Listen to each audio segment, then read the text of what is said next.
In 2045, Earth stands as a war-torn wasteland, humanity pushed to the edge against abominations born to exterminate them. The conflict is merciless. Troops crumble under the relentless advance, bodies falling in the frenzy of violence. Ruins sprawl across the battleground. Above the few survivors towers an immense beast, its eyes blazing crimson. A frightened young soldier freezes as one of its barbed tendrils aims straight at him and shoots forward. Before it strikes, a blade tears through the appendage, severing it in a clean flash and sparing the soldier. The monster bellows in pain. The savior, a hardened man wearing a military cap, throws himself into a vicious counterattack, shredding the monster's limbs with swift strikes. He dodges retaliation with practiced ease, draws a sidearm, and unloads bullets into the creature until it collapses. Once the threat is down, he orders the shaken soldier to rise. This man is Han Sung, supreme commander of humanity's final defensive force. The war has drained the world for decades, leaving only a handful able to fight. To him, the end of this nightmare feels close, and he readies a glowing device meant to secure victory. But a radiant golden circle suddenly manifests beneath him. In a burst of blinding light, he disappears, his rifle clattering to the ground. The soldier he saved can only call his leader's name in stunned disbelief. Han Sung reappears elsewhere, an abyssal realm chained by radiant bindings. Cloaked figures surround him, stunned that their ritual to summon a hero from another world succeeded. He struggles, confused and furious. An aged figure steps forward, greeting him and declaring that this realm needs him to crush the Demon King and rescue their land. Rage burns in Han Sung's voice as he demands answers, insisting he should be in Korea, not in some unknown dimension. The old man lifts a hand. A binding curse snaps tighter around Han Sung, flooding him with searing torment. His screams echo. The elder calmly explains that obedience ensures safety, then repeats the demand, defeat the Demon King. Only then, perhaps, they might send him back to his world. With a chilling, expectant stare, the elder asks for compliance. Trapped and racked by pain, Han Sung glares back, helpless and unwilling. With no other path, he gives in. Dragged into an alien world, he becomes the Empire's chosen weapon. His new existence turns into a brutal loop. Training, bleeding, fighting, never allowed to stop. 10 years pass like a grinding blade against bone. Task after task, battlefield after battlefield, until at last he slays the Demon King, Val Roar. Each night for that decade, he clung to the dream of going home. Finally, he believed freedom was within reach. Then, the Elder's verdict crushes him. The Empire's salvation is not finished. A new command is issued without remorse, and his long-awaited return is ripped away once more. Dissidents who resisted the Empire's unification still had to be wiped out. Their next mark was a man called Bottle. The old man swore that killing him would buy Han Sung his freedom, and the oath flared around the enraged, bound hero once more. Trapped and furious, Han Sung thought like a chained dog. Choices taken, paths decided for him. He spat curses at the men who'd made him a slave and braced for another fight. The scene shifted to the ruined Teutonia Night Kingdom, where Han Sung faced Bottle in brutal combat and finally cut him down. The dying knight called Han Sung a fool for serving the Empire. Remorse gnawed at Han Sung, who could only claim he had no choice. Blood stained Bottle's mouth as he offered a grim smile and warned that the Empire would soon throw Han Sung away too. Han Sung believed the job was done and that he would at last return home.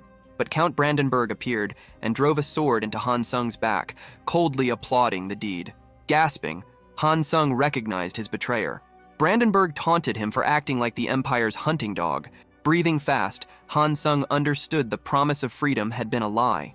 Brandenburg sneered that they would never let him go and twisted the blade in deeper, declaring a hunting dog's only skill was biting. He turned away as Han Sung collapsed. As life leaked out, Han Sung cursed their treachery.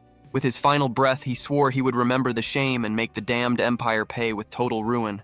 At that instant, a sharp blue light burst from his chest. That night, one life ended and another began. He woke as a newborn, cradled by a beautiful woman who claimed to be his mother. Behind her stood a long-haired man. The reborn Han Sung felt a strange familiarity. He realized the man was Duke Saxon, the continent's greatest necromancer. It hit him. He had been reborn in Necropolis, the Empire's center of forbidden magic. A notice confirmed the Stone of Reincarnation had activated successfully. He reviewed the plan in his mind. The Stone of Reincarnation was a banned relic, a last-ditch gamble to steal freedom.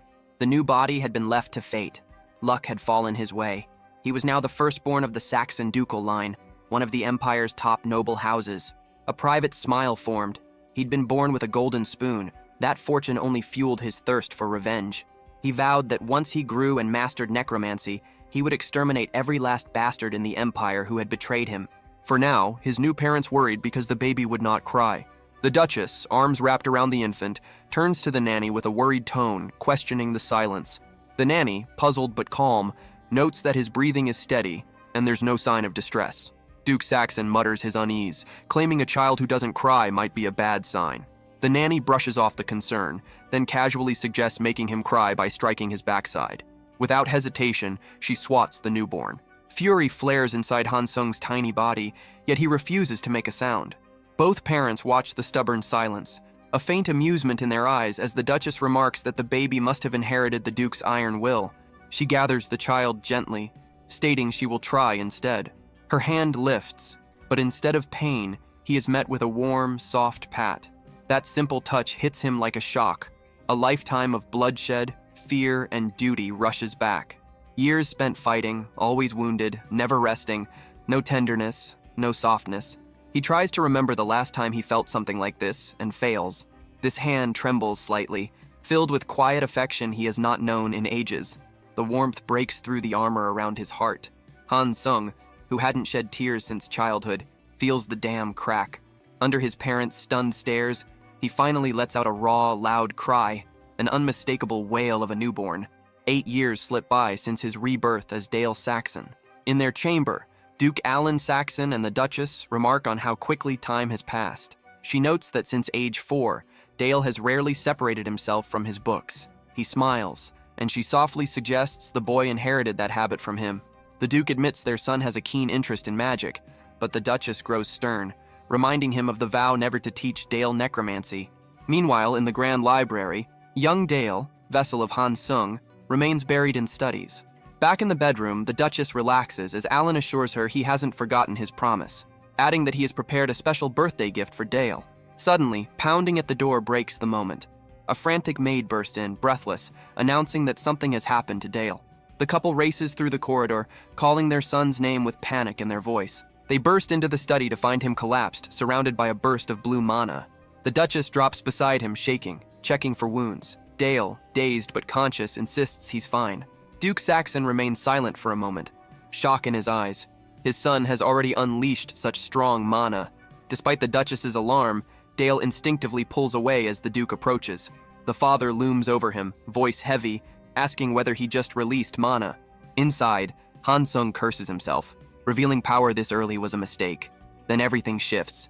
The Duke's stern face cracks into pride. He rests a heavy hand on the boy's head and praises him, satisfied. Exactly what he expected from his son.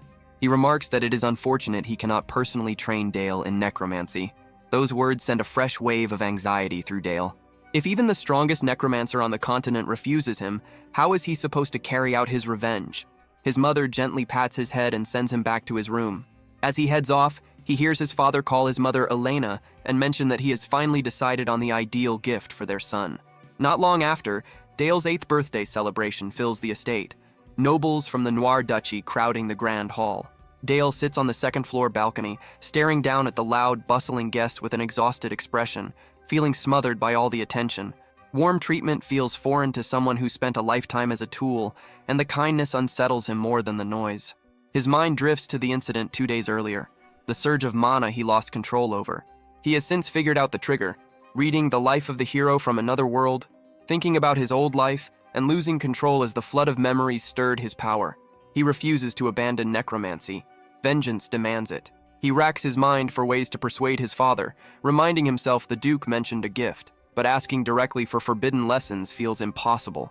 Before he can go further down that line of thought, Elena appears, smiling softly. Beside her stands a hooded stranger.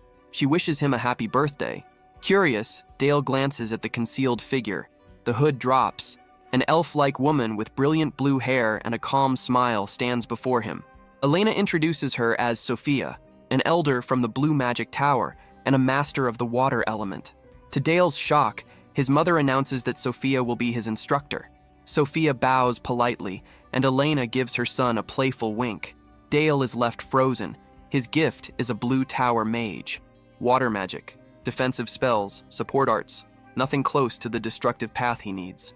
His mother's intention is obvious: keep him far from the dark arts. Sophia requests a private conversation, and Dale agrees.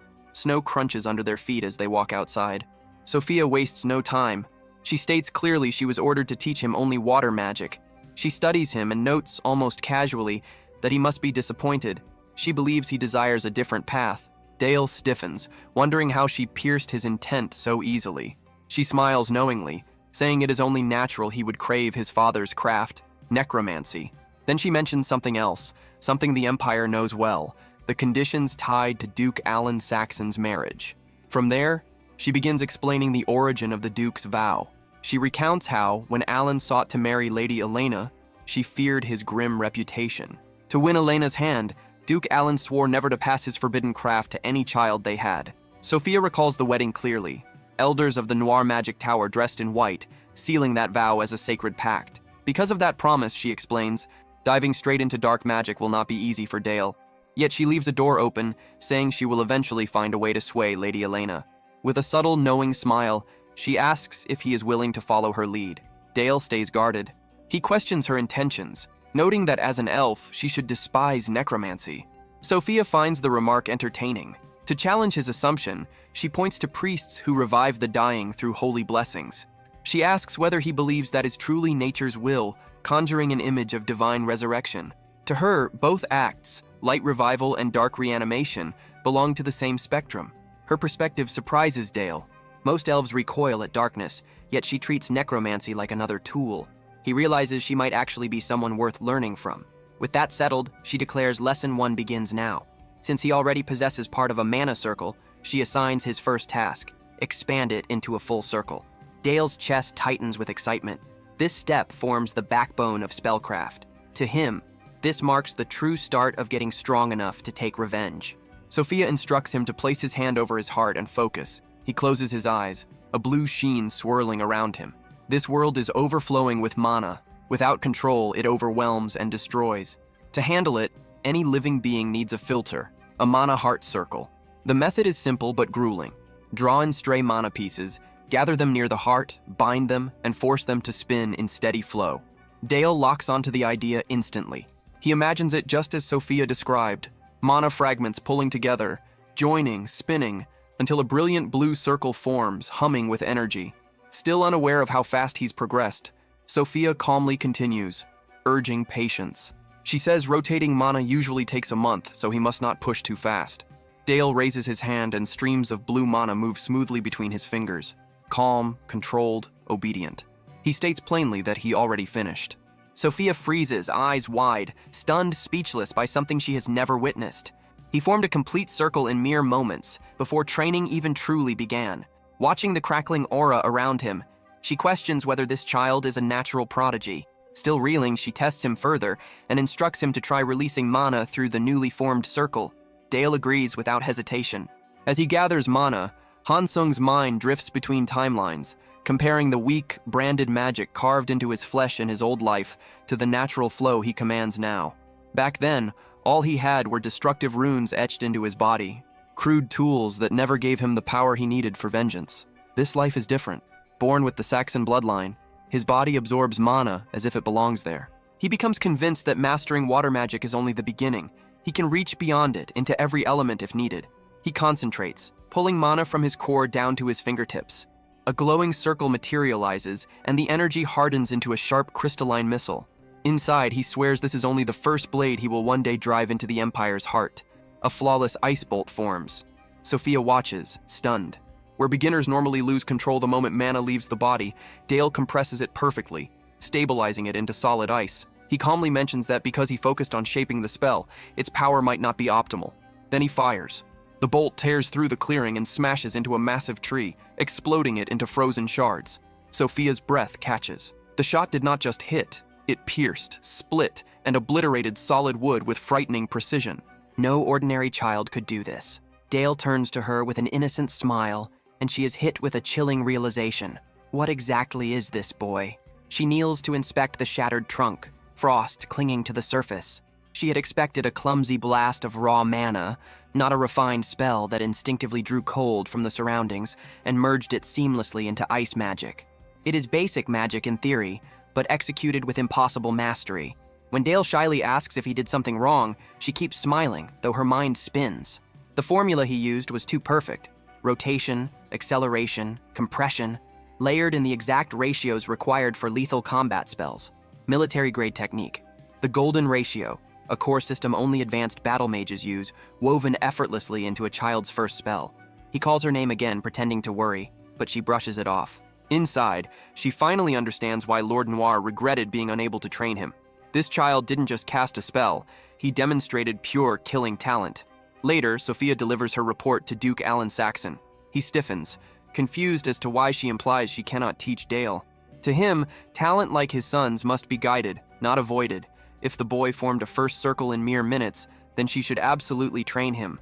Sophia remains composed as she explains what truly happened. The instant Dale completed the first circle, he immediately fired off a perfectly executed killing spell. The Duke freezes in disbelief. Sophia continues, stressing how difficult it was to accept that an 8-year-old could accomplish such a thing. She describes the spell, constructed using a military-grade formula and cast flawlessly in the golden ratio. Then she meets the Duke's gaze and states her conclusion plainly. Dale possesses a natural and deeply rooted talent for killing. The Duke hears it wrong and assumes she is refusing to train the boy. He questions whether a mage from the peaceful Blue Tower refuses to guide a child with such destructive potential. Sophia swiftly corrects him. If anything, she feels obligated to teach someone like Dale, to steer that raw power in the right direction. Just as he begins to relent, Sophia raises the subject of noir magic, noting that Dale seems to already lean toward a different path. The Duke's expression hardens as the implication hits him. His son has already begun walking the road of dark magic. Sophia speaks bluntly. She knows the story of his courtship, his promise to Elena, and she respects it. But she makes it equally clear, that vow does not grant him the right to cage a child's future, especially when that child possesses such overwhelming potential. While they debate inside, Dale crouches outside the door, trying and failing to hear. He lets himself slide down to the floor, certain they are talking about him again. He thinks back to his first lesson. Even he hadn't expected that spell to erupt with so much force. He remembers Sophia's stunned face and realizes he will have to suppress his power more carefully moving forward. A voice suddenly calls his name. He looks up to see a knight clad in polished armor and smiling warmly. Dale brightens instantly and greets him. Helmet. Helmet playfully asks why he's sitting on the floor.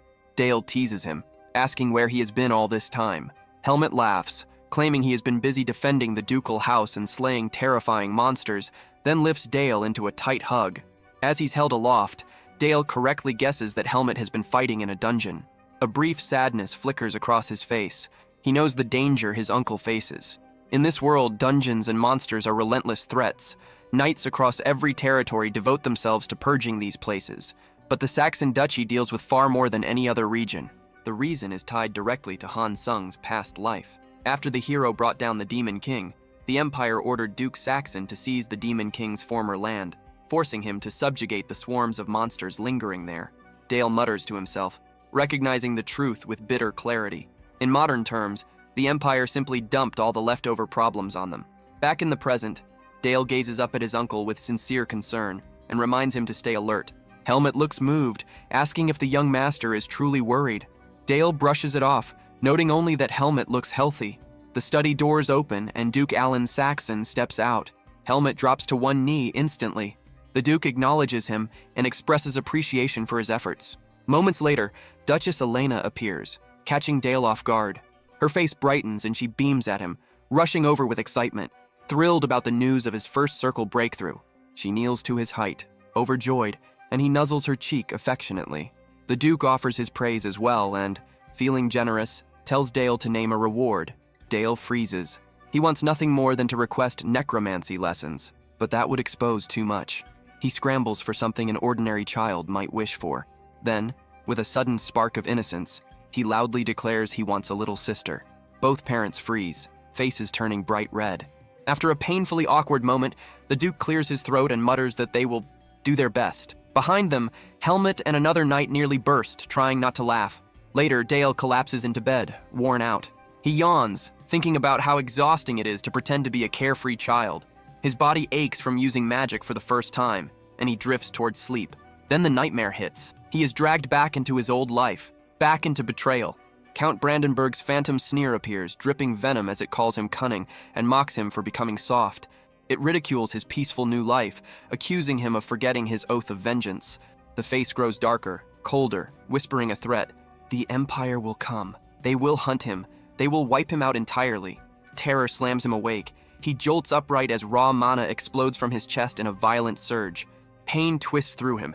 He clutches his chest, gasping as blue energy pulses uncontrollably. His heart feels like it might rupture. He knows the symptoms. Mana rampage, dangerous and unstable.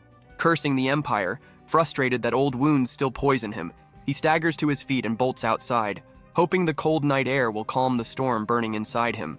However, stepping outside only worsens the situation. The mana rampage grows fiercer. His breathing turns ragged and his vision blurs. Just as he feels consciousness slipping, a calm voice notes that he seems to be in quite the crisis. Startled, he looks up to find Sophia watching him.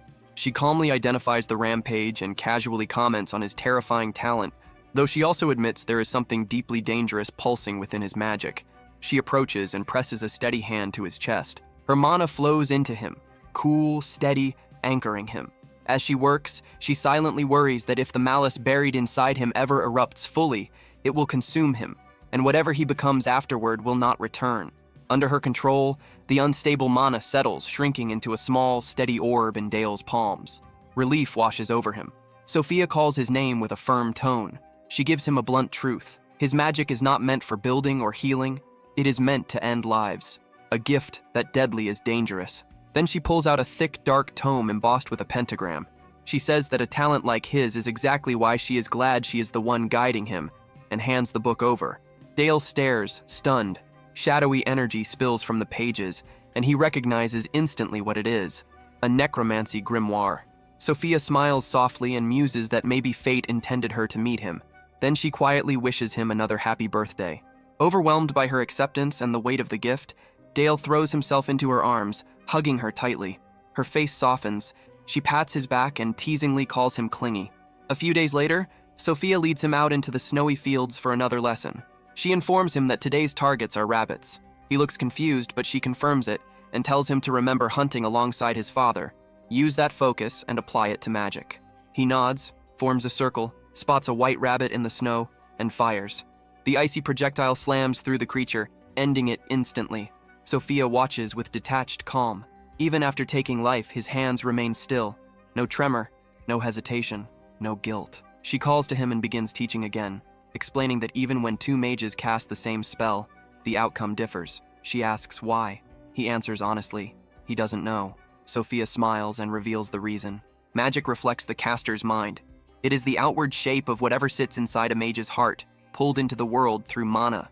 To illustrate, Sophia casts a gentle wave of water that swirls softly around her hand, finishing her point. Magic reflects the inner landscape. Dale listens in silence, a bead of sweat sliding down his cheek as he absorbs the weight behind her words. Sophia continues, explaining that spell names like Firewall exist only to help a mage stabilize an image. The great towers teach with this method, each shaping magic through mindset. She gives examples. The red tower's fire burns with aggression and destruction, while her blue tower wields water that flows and adapts. Every tower's philosophy imprints itself onto its spells. She mentions the other towers as well, noir, white, and green, each rooted in a unique magical ideology. Then she pauses, smiles faintly, and notes this level of theory might be too heavy for him just yet. With philosophy set aside, she shifts to his first lesson in true necromancy. A freshly slain rabbit lies before them.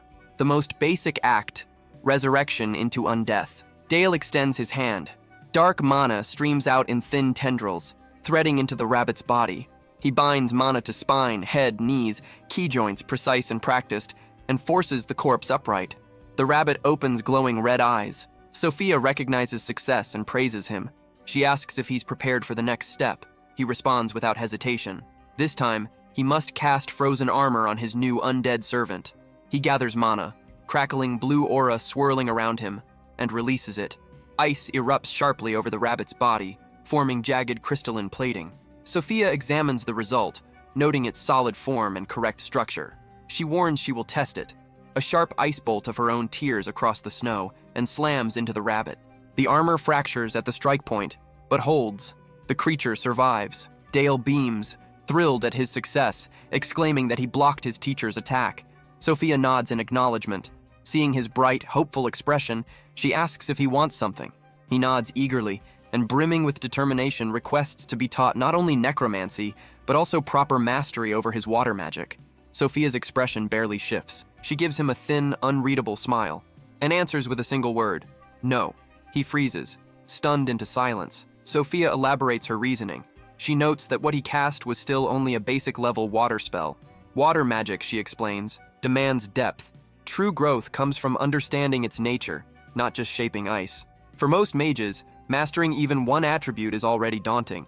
Handling two simultaneously marks a rare dual mage, something nearly unheard of for someone his age. From her professional judgment, his demand sounds less like talent and more like reckless ambition. Dale widens his eyes in feigned disbelief, twisting the word ambition back at her. Then, with wounded calm, he reminds her she once said they would walk this path together. His tone carries a hint of accusation. If she refuses now, she is breaking her own promise. The emotional trap catches cleanly. Sophia falters, visibly unsettled, unable to parry the guilt he throws at her. Flustered, she abruptly ends the lesson and walks away. That night, Dale refuses to let the answer stop him.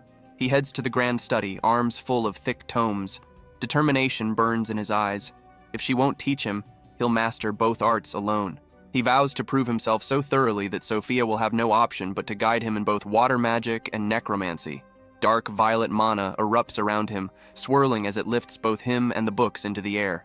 He spends the night locked in intense, obsessive practice.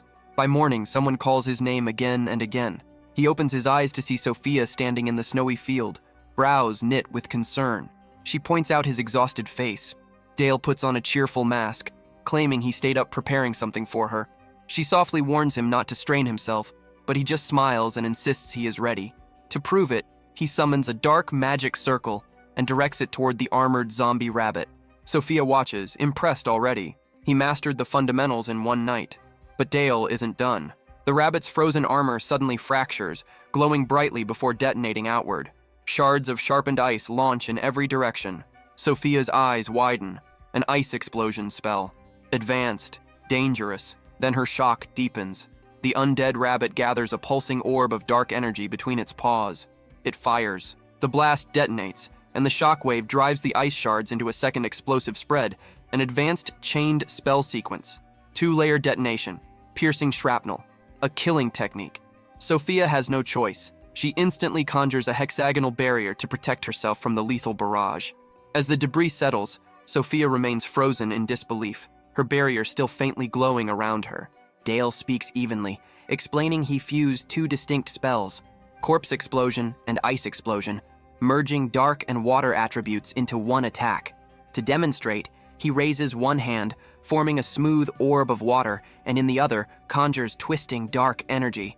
With an almost innocent confidence, he asks if that is sufficient proof that he qualifies as a dual mage. Sophia just stares from behind her shield, overwhelmed by the destruction he produced. She has never witnessed anything like it.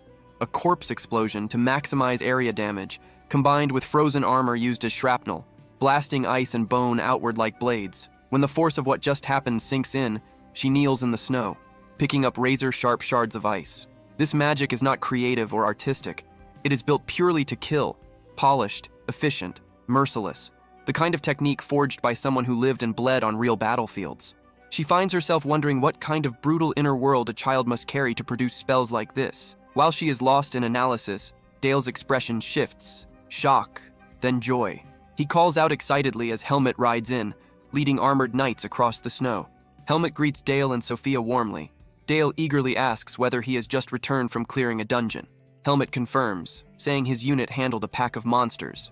These are the Black Cavalry, Saxon's legendary elite, known for coating their lances in aura and led by Sir Helmet, one of the continent's 7 strongest swordmasters. Dale immediately seizes the chance, smiling sweetly as he reminds Helmet about the promise to teach him swordsmanship.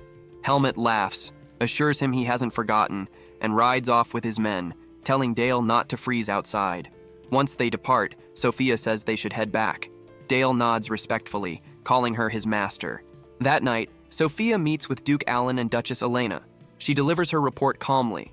Their son has finished his first circle in both necromancy and water magic. Their reactions are immediate shock. The Duke reminds her they requested she teach him only water magic. Sophia acknowledges that, but explains that as his instructor, she was obligated to nurture the path he chose, and he desires more than a single discipline. Duchess Elena exhales and relents. She says that if Dale truly wishes it, Sophia should continue teaching him water magic. Sophia bows, accepting the responsibility. As she departs, she apologizes to the Duke for breaking her word. After Sophia leaves, Elena sits in quiet awe, still trying to process the reality that their son became a dual mage at only 8 years old. She whispers in disbelief, stunned by the impossible achievement. The Duke shares the sentiment, admitting that while Dale's power unsettles him, such ability is only fitting for their child. That thought stirs something decisive in him. He turns to Elena and declares he intends to teach Dale necromancy himself. He explains his reasons. He wants Dale strong enough to shoulder the burdens of leadership, and as a mage, he yearns for a disciple of such rare brilliance. But above all, as a father, he wishes to pass down his legacy. Emotion fills his voice as he apologizes for breaking the promise he once made to her. Elena listens, acknowledging why she always opposed necromancy, its reputation, the fear and rejection it brings. Yet, seeing his sincerity, her expression softens. She pulls him into a supportive embrace and tells him that if he is going to guide Dale down this path, then he must forge their son into a necromancer, strong enough to silence judgment itself. Moved by her resolve, he holds her tightly and vows to turn Dale into the greatest necromancer alive. The first day of Dale's official necromancy training begins in the underground magic workshop beneath the ducal castle. Duke Alan opens the session not with praise, but with a harsh reprimand. He demands to know how his son could raise the dead without understanding the very essence of the forces he manipulates. A lifeless rabbit lies on a stone altar between them. Dale explains he simply followed Sophia's methods, but his father snaps that such crude techniques are forbidden under his instruction. Instead of spells, the training begins with grueling study.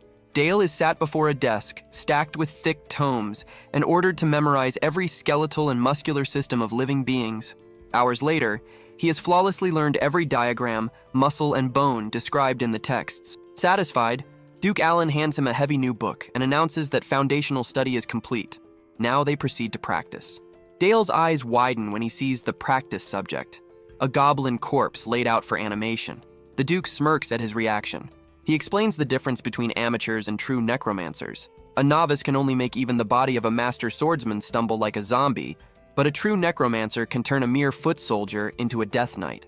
He gestures toward the goblin, calling it a blank slate, an undead soldier waiting to be shaped, and challenges Dale to choose how he will bring it back. Dale inhales deeply and focuses, purple mana swirling around his small frame. He braces himself. This will not be simple. A humanoid goblin corpse is far more complex than a simple rabbit. With a sharp pulse of mana, Dale fires a purple strand into the body and begins forcing it to move. Every muscle and joint fights him. The process feels like guiding a tangled puppet with too many strings. Trying to strengthen it, he accelerates post-death stiffening. A mistake. The muscles harden, but the goblin locks in place, frozen and useless. A steady hand settles on his shoulder, his father's. Duke Alan calmly points out that while reinforcing the corpse was smart, stiffening destroys mobility. His eyes glow with power as he instructs Dale to watch. Dark magic erupts from his body, swirling violently as it engulfs the goblin. Dale can only stare, stunned. The corpse lifts into the air, bathed in a storm of violet energy. The Duke begins to lecture. Rib cages exist to protect organs, but the dead need no organs. The skeleton suddenly cracks and opens, ribs splitting outward into long, wicked bone blades jutting from the torso. With a cold smile, he gives the foundational rule. A necromancer must know the structure of the body and reshape it to serve their will. Dale stands frozen, sweat trailing down his face as he studies the horrific yet brilliant alteration. Standing beside the warped goblin, Duke Alan ends the demonstration. Mastery of anatomy and purposeful modification is the core of black magic. Shaken but driven, Dale lifts his head, a new determination burning in his eyes. He asks to be taught the philosophy, the mindset of the Noir Tower. The Duke's lips curve in approval. He kneels, meets his son's gaze, and speaks the creed. Truth rests in death. To reach it, one must fully grasp the weight of life. Those words rip open an old memory. Dale is no longer in the workshop. He is Han Sung again, knee-deep in a field of corpses and fire. A man kneels before him, begging. Han Sung raises a sword slick with blood and cuts him down without hesitation. the scream echoing. The vision snaps violently. Dale's composure collapses. Back in the workshop, his father calls his name, voice edged with concern. Dale stands pale, trembling, drenched in sweat, eyes wide with lingering horror. He forces out a response, voice unsteady, insisting he is fine. A flicker of his former life flashes, his hardened, unshakable self, and he repeats the statement with more force, as if trying to convince his own trembling body. Left alone in the dim chamber, he stands stiff and silent, the room seeming to tilt slightly while he repeats in his head, over and over, that he is fine. As his days of arcane training under his father continue, word spreads across the empire that Duke Alan Saxon personally began instructing his son in forbidden arts. The breaking of the vow to his wife becomes a scandal among nobles. Dale, once merely the Duke's heir, is now a topic of fascination and speculation among aristocrats and mages, a sly red-haired noble youth, a stern gray-bearded lord, even a cunning witch watch from afar, whispering about the rising dark prodigy. Weeks later, the focus shifts from mana to metal, and Dale spars with Helmet in the training yard. Wooden swords crash together in rapid rhythm. Helmet, a battle-hardened swordmaster, blocks each strike with relaxed ease, a confident smirk on his face. Dale refuses to back down, eyes sharp, studying his uncle's movements for even the smallest lapse. Helmet's grin deepens as he sees the determination burning in the boy. He lunges forward, and Dale slips past, launching into the air, spinning, and striking from a sharp angle.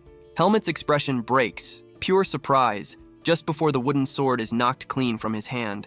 Breathing hard, Dale watches Helmet burst into hearty laughter, praising the exchange. Dale calmly observes that someone of Helmet's level would never drop a weapon so easily, implying that Helmet allowed it.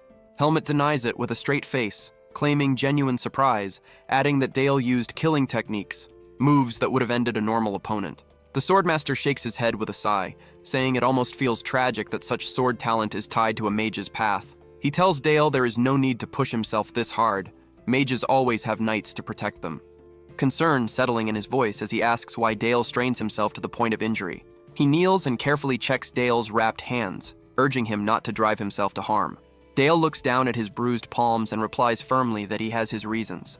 A faint grin forms as he explains that the heir of a duke shouldn't rely solely on bodyguards and protective spells. And besides, he adds with smooth sincerity, it would be foolish to waste the chance to learn swordsmanship from one of the 7 strongest swordmasters alive.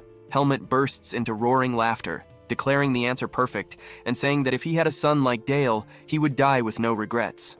Dale grins and celebrates in his own playful way, delighted to receive such praise.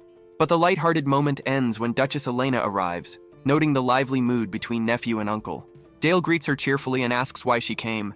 She smiles, saying she wanted to see how hard her son was training, and that she has news. Then she asks whether he remembers the gift he requested for his birthday.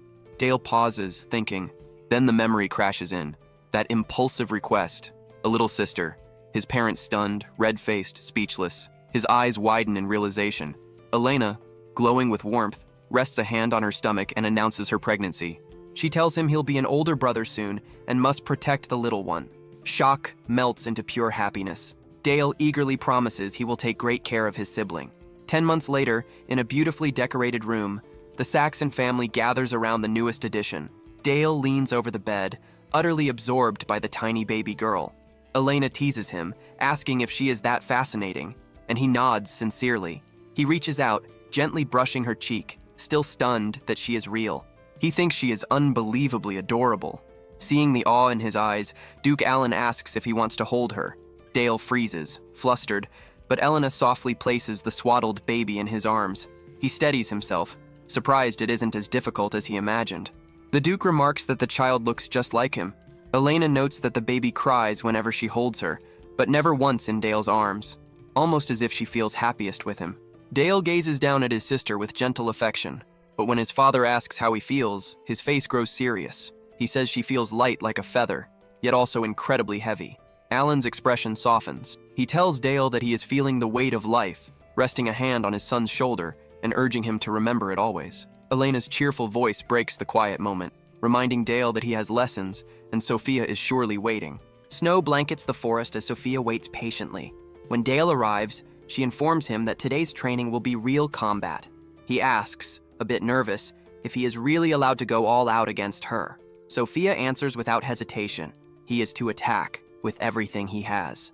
Dale accepts the challenge and conjures a glowing blue magic circle. Sophia, water mana crackling around her like static, says she's eager to see how far he's come. Dale fires instantly. 2 razor-edged ice spears scream through the air. Sophia destroys the first effortlessly, calling it slow, then flicks away the second with casual precision. She holds a fragment of his shattered spell, a teasing smirk on her lips as she challenges him for holding back. Dale freezes, realizing she saw through him completely. Before he can respond, she warns him to raise a shield. A massive surge of water erupts toward him, fast and merciless.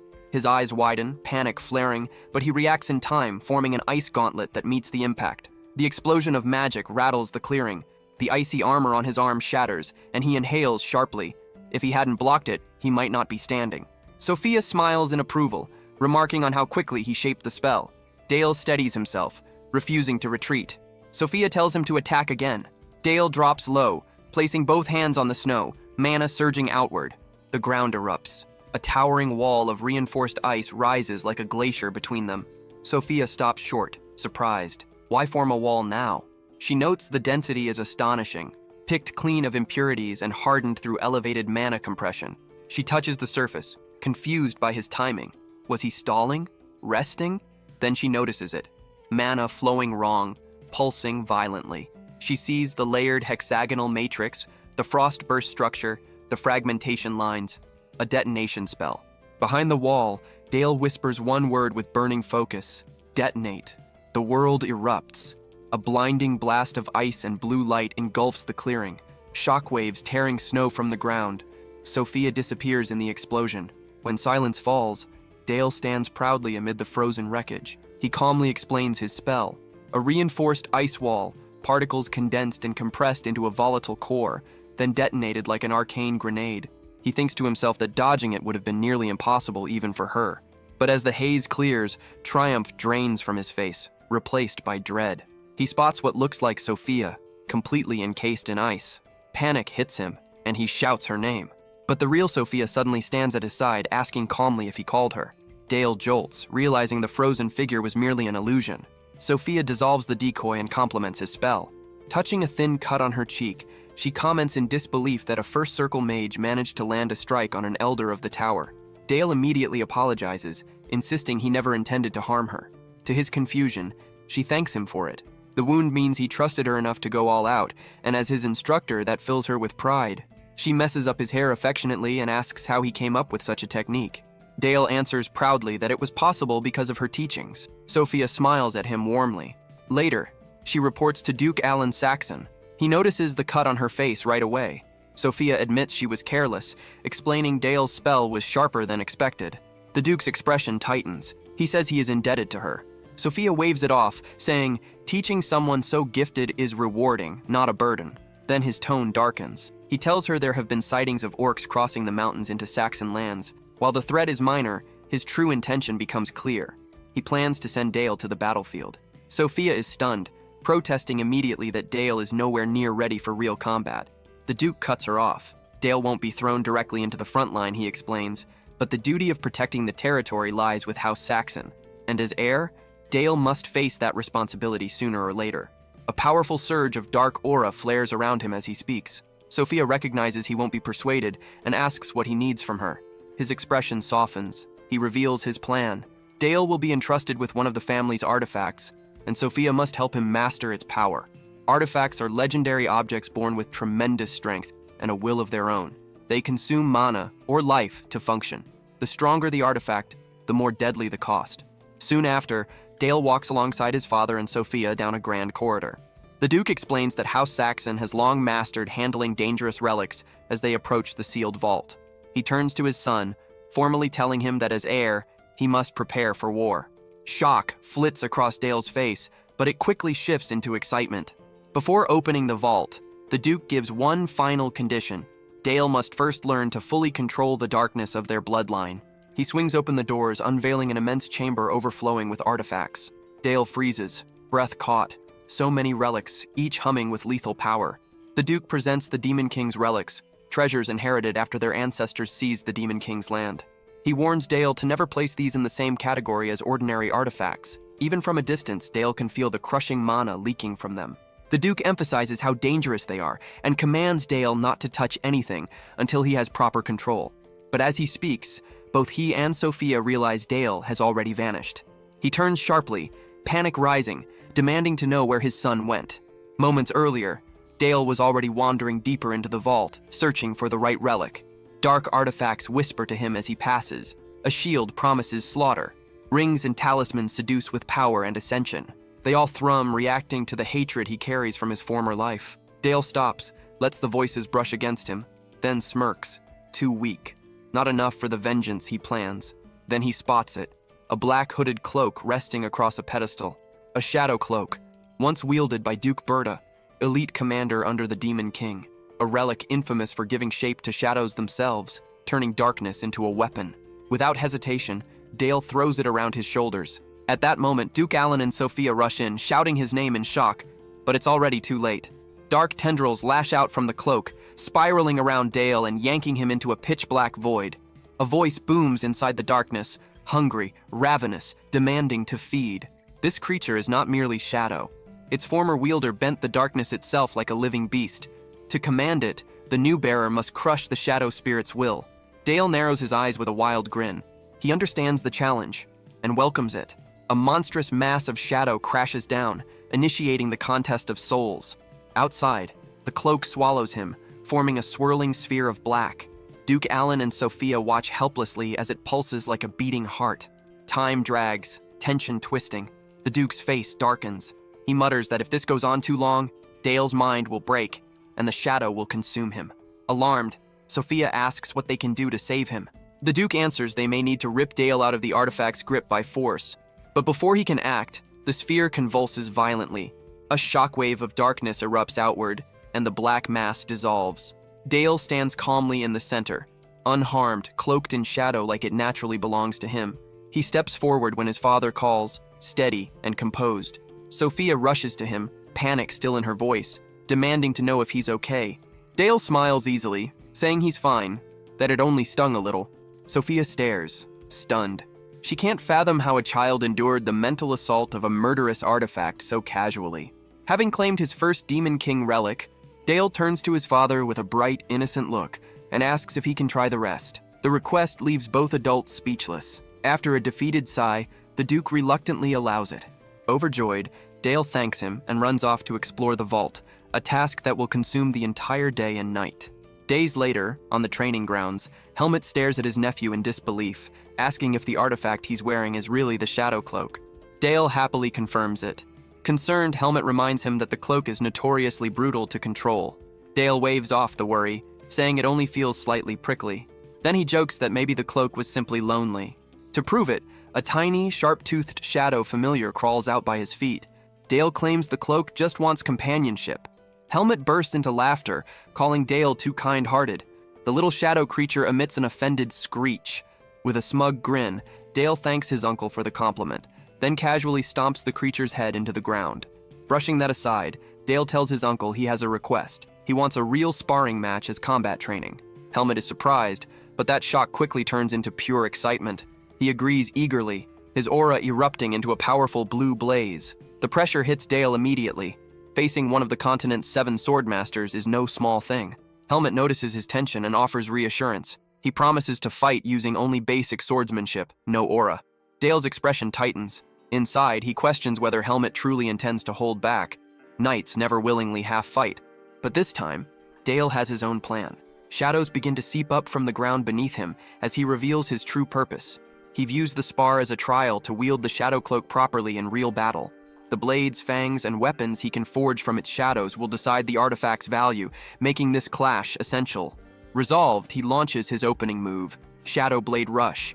A wave of jagged black blades shoots across the field toward Helmut. Helmut answers with a single mighty swing. Steel crashes through Shadow, erasing every projectile in one brutal sweep. Dale freezes, stunned by the sheer force. His spell was destroyed through raw strength alone. Helmut laughs thunderously, calling the strike excellent, then declares it his turn. He charges forward with frightening speed. Dale dodges the first swing and counters instantly, commanding the cloak's shadows to rise and coil around the swordmaster. Needle-sharp spikes burst from the ground, angling to trap and impale Helmut. Helmut barely reacts. Amused, he grabs one spike barehanded through his gauntlet, stopping it cold. Dale's eyes widen. His uncle's physical power is monstrous. Helmet rockets upward and comes down with a crushing overhead slash. Dale conjures a shadow shield just in time. The blow slams into it like a hammer to stone, sending him sliding back as cracks spider beneath his feet. Helmet lands, surprised. His full-force strike, strong enough to snap ordinary weapons, was blocked. Dale, meanwhile, grasps the gulf between normal arms and the artifact now bound to him. Fired up, Helmet demands 10 more rounds and they collide again. Nearby knights whisper in disbelief. Not one of them has ever survived more than 2 exchanges against Helmet, yet the young heir endures. The difference between them and Dale feels crushing. A few days pass. Night falls before deployment. Duchess Elena makes a final plea, saying she'll speak with the Duke again. She refuses to accept her child heading toward danger. Dale stands beside her as she holds the baby, trying to calm her fears. He reminds her his father and Uncle Helmet will be by his side. Still, worry clouds her face. His expression hardens with resolve. He says he must grow stronger, strong enough to shoulder the weight of his house one day.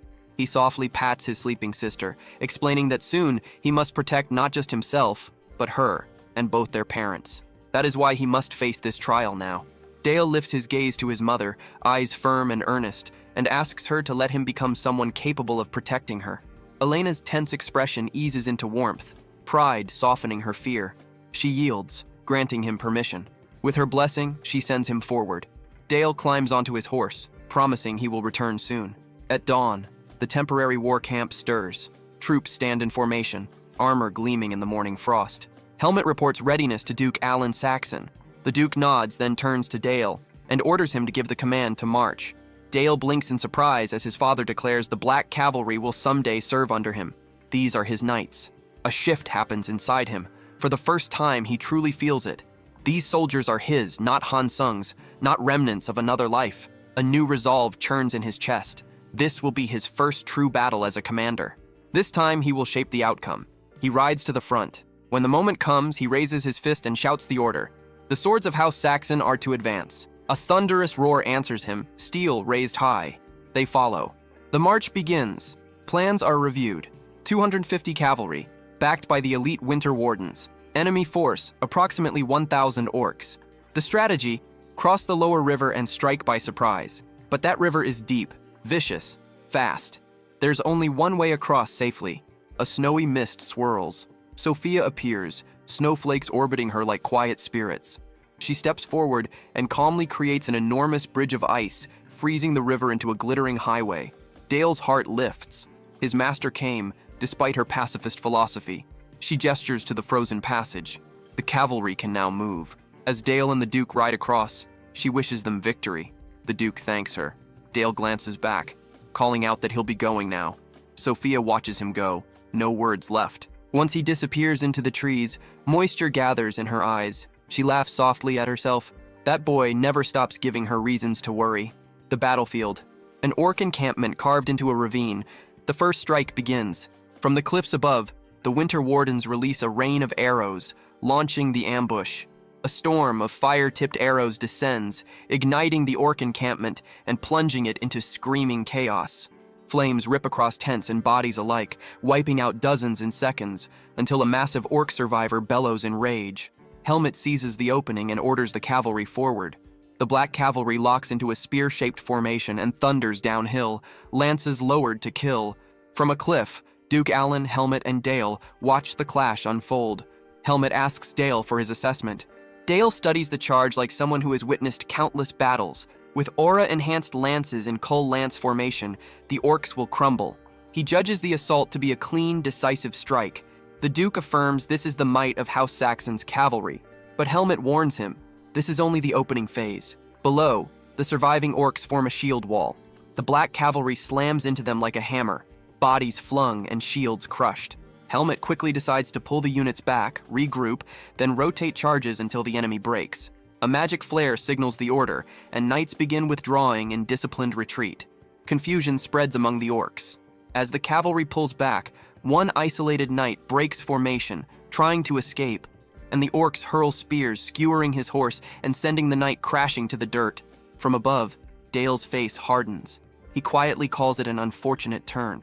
Helmet remarks, voice flat, that a knight has fallen. Dale's fists clench. Why are they writing him off? Why abandon a warrior of House Saxon? A hulking orc strides toward the downed knight, axe raised. Fury bursts through Dale as he demands why they're simply watching. His father and helmet offer no reply, stone-faced and unyielding. Dale understands. If he rides down, he won't arrive in time. He has one chance. Orc hide is thick. The shot must kill in one strike. He adjusts the base ice bolt formula. Sniper precision, ballistic stabilization, maximum penetration. A complex magic circle forms before him. His spell, refined and lethal. Ice bolt Barrett M98B. The moment the orc lifts its axe, he fires. A razor-thin beam of ice screams downward, punching clean through the orc's skull. Silence hangs as the body falls. Both Duke Allen and Helmet stare, speechless at the insane accuracy. The Duke finally murmurs in disbelief at the impossible shot. Dale doesn't wait for praise. He kicks his heels into his horse and charges into the battlefield. Helmet shouts a warning, but Duke Allen raises a hand, stopping him. With calm confidence, the Duke orders him to stand down, let his son act. A proud smile forms as he watches Dale ride, thinking to himself that a child who can invent destructive spells this young must already have a nearly complete inner world. On the battlefield, Dale evaluates the new threat, more orcs regrouping. Two problems stand out. The fallen knight is stunned, not yet moving, and Dale's long-form spell is impractical at close range. He needs to compress his formula, stripping away excess steps like simplifying an equation under pressure. As another orc charges, Dale rapidly condenses his magic once again. It's still not fast enough. He refines further, paring it down to its most efficient form. With a sharp grin, he tests the new spell, Ice Bullet. An orc swings down toward the helpless knight. Dale fires. The projectile slams through the orc's skull, head bursting apart in a violent blast. The corpse collapses at the knight's feet. The knight stares up, stunned to see his young lord.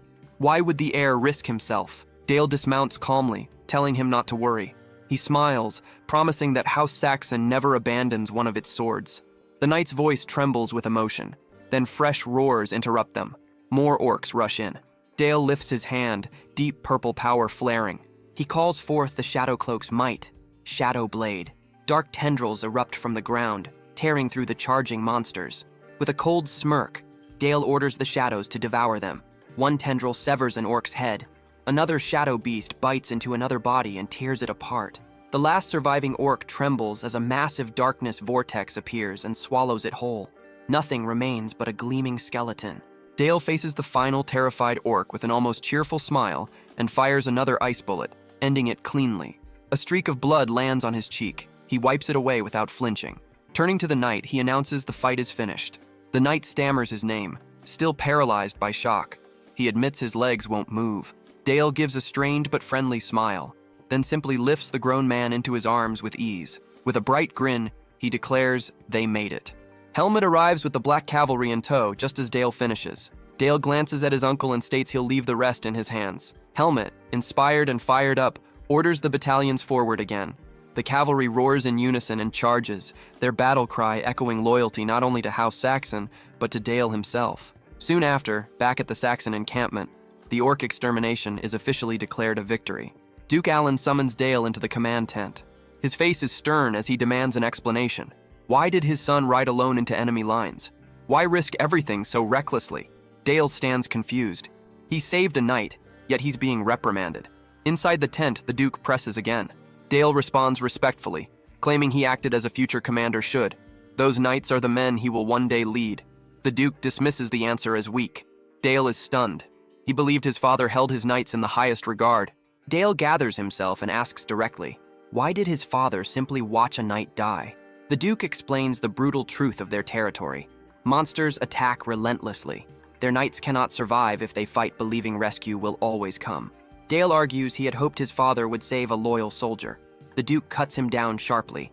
By intervening, Dale planted a dangerous expectation that someone will come save them. How many knights with that belief could survive real battle? He lays down House Saxon's creed. Their knights must sharpen themselves mercilessly, pushing to the brink. Only when they have reached the absolute limit will their lord step in. That is the weight their house carries. Dale listens in silence. He admits to himself that his father's cold logic is right. He had forgotten that truth since being reborn. Then the Duke's expression softens. He places a hand on Dale's shoulder and says he was impressed by his resolve. He tells him never to lose that fire. Dale nods and salutes, lesson learned. The Duke announces it is time to return home.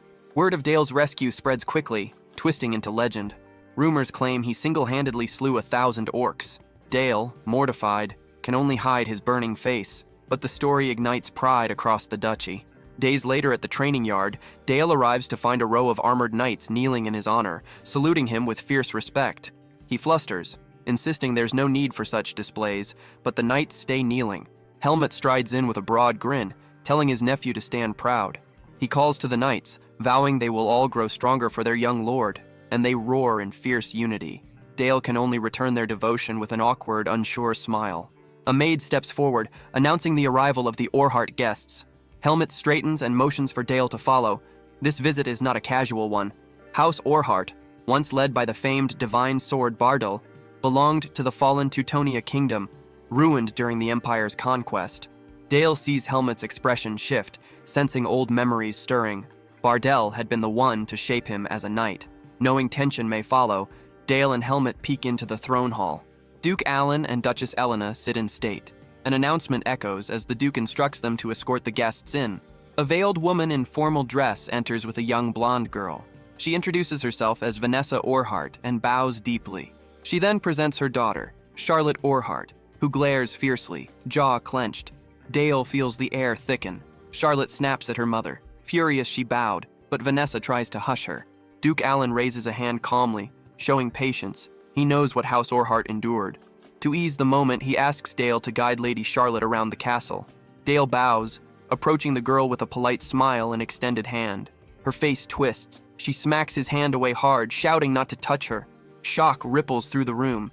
Vanessa, mortified, rushes to restrain her, pleading for an apology. Charlotte ignores her, gritting her teeth before storming out, slamming the door. Silence lingers. Vanessa bows deeply, apologizing again and saying her daughter has been unstable lately. Elena's concern surfaces. She gently asks what happened. Vanessa shares the truth. A new overseer, Count Brandenburg the Pig King, was placed over their lands. In his grotesque obsession with siring a successor, he hunts for anyone with great sword talent, and even set his gaze on her young daughter. She barely escaped before Brandenburg could lay a hand on her, but the terror remains carved into her memory. The Duke and Duchess listen in heavy silence. Vanessa explains she has no power left. Teutonia is gone, her title stripped, and begs House Saxon to take Charlotte in as a maid so the Pig King can never reach her again. Meanwhile, Dale spots Charlotte on the training field. He calls out, and she turns, eyes still burning with anger. He asks if she even knows where she's storming off to. She snaps that she doesn't care. He smirks and asks whether her hand hurts from slapping him. She coldly says it's fine. As she turns away, he sees the redness in her eyes. Beneath her sharp edges, she's clearly a frightened, wounded child trying not to break. Then her posture shifts, suddenly calm, sharp, and deadly determined. Her gaze hardens. She draws her blade. She demands a duel, ordering Dale of House Saxon to draw his sword. Dale just stares, stunned by the abrupt challenge. Snow drifts across the training yard as she points her rapier at his throat and commands him to fight. Dale answers with a smug grin, saying he'll need a reason. He mocks the rumors. Apparently there's a story of a boy who massacred 1,000 orcs to save one knight. She doesn't laugh. She declares she will defeat the so-called unmatched prodigy, to prove she's strong enough to protect her family from that man. Dale raises a brow and asks who she means. Her answer is cold and clear. Count Brandenburg, the holy swordsman. The name stabs into Dale's mind. Rage flares. Brandenburg, the Empire's animal, the one who betrayed and executed him in his previous life. To hear that name here, again, ignites a fury that shakes him to his core. But reason slips in. If she hates the same man, he may have a potent ally in her someday. Still, she's delusional if she thinks she can beat that monster now. He flicks her sword aside with casual ease. Then he turns his back on her and strolls toward the rack of practice blades.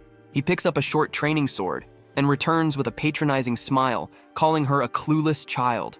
He invites her to attack with everything she has. Charlotte trembles with anger. She snarls that she intended to from the start. Her rapier glows a fierce green as she lunges forward, pouring all her strength into the strike. Dale meets her strike with a lazy block, the wooden blade in his hand deflecting her attack like it was nothing. Steel and wood collide again, force reverberating across the yard. Charlotte's frustration spikes. She throws herself into a wild barrage, thrust after thrust, parry after parry. Yet Dale remains composed, his movements sharp and precise, swatting away each attack without effort. As he blocks, he studies her. Her technique is genuine, sharp wrist motions, polished form, and even a faint shimmer of aura. She's forcing that aura through her weapon to make up for the fact that the rapier is too heavy for her young frame. She's talented. She's a real knight in the making. Their blades meet again. Energy bursts outward, pushing both back across the snow. Dale's eyes narrow. She really is strong. Charlotte senses she is finally winning in raw swordplay and charges again, confidence blazing.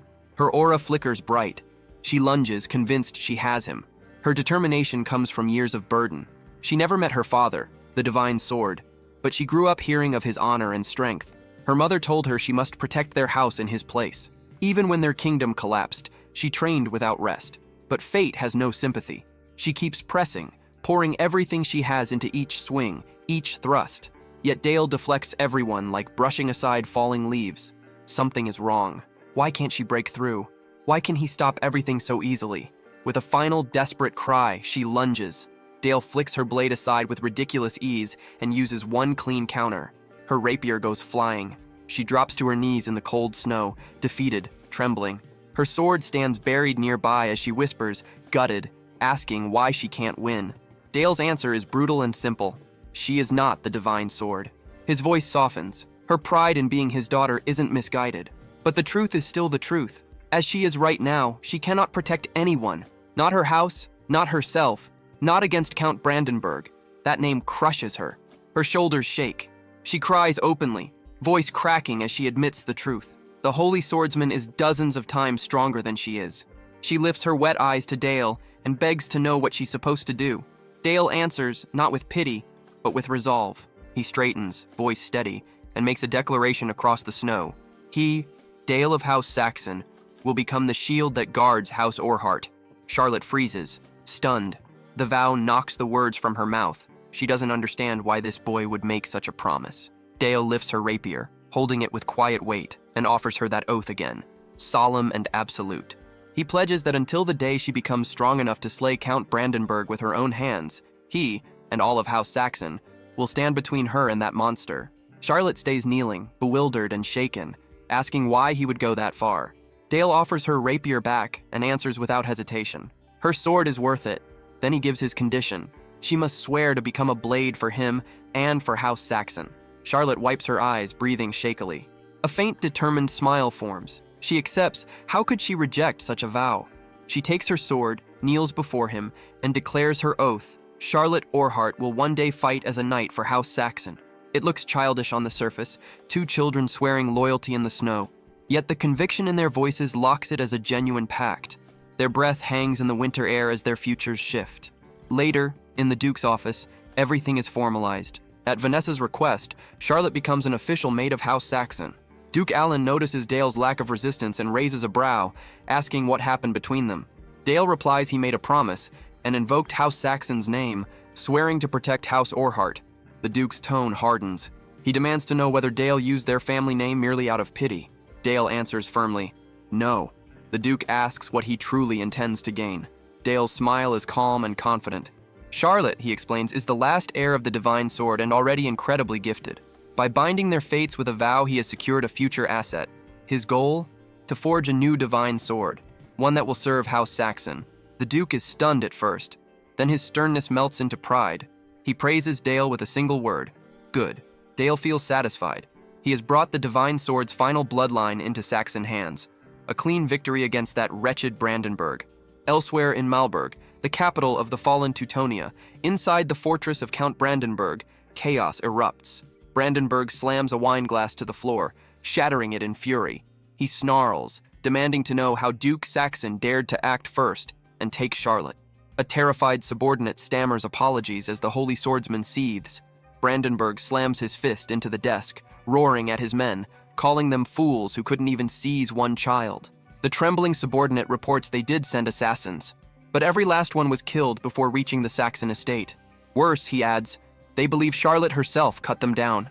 Brandenburg sneers in disgust and dismisses them as worthless trash. He exhales slowly, stalking over to a lavishly displayed sword and resting his hand on its hilt. His eyes soften for a moment, recalling a good time.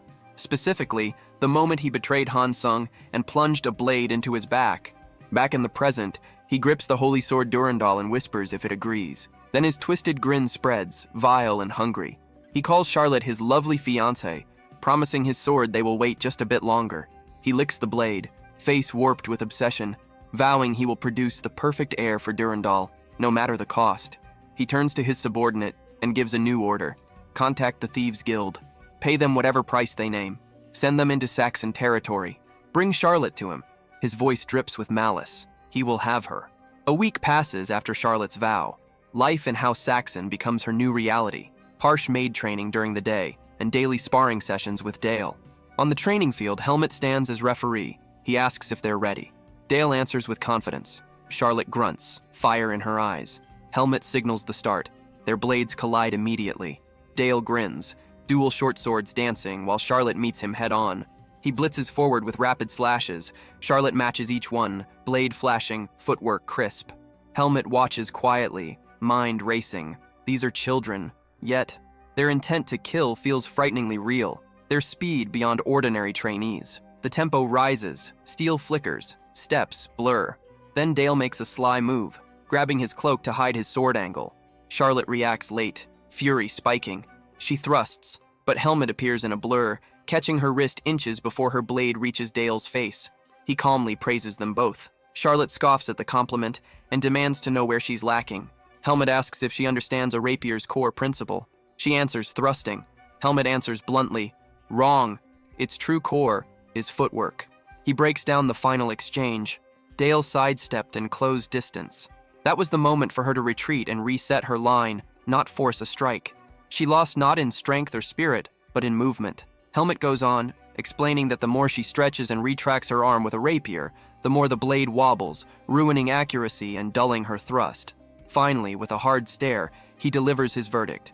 She needs to rebuild her fundamentals from scratch. Charlotte freezes, cheeks burning with shock and resentment. Helmut doesn't let up. Her posture and footwork are sloppy. Charlotte fires back, saying she never had a real teacher.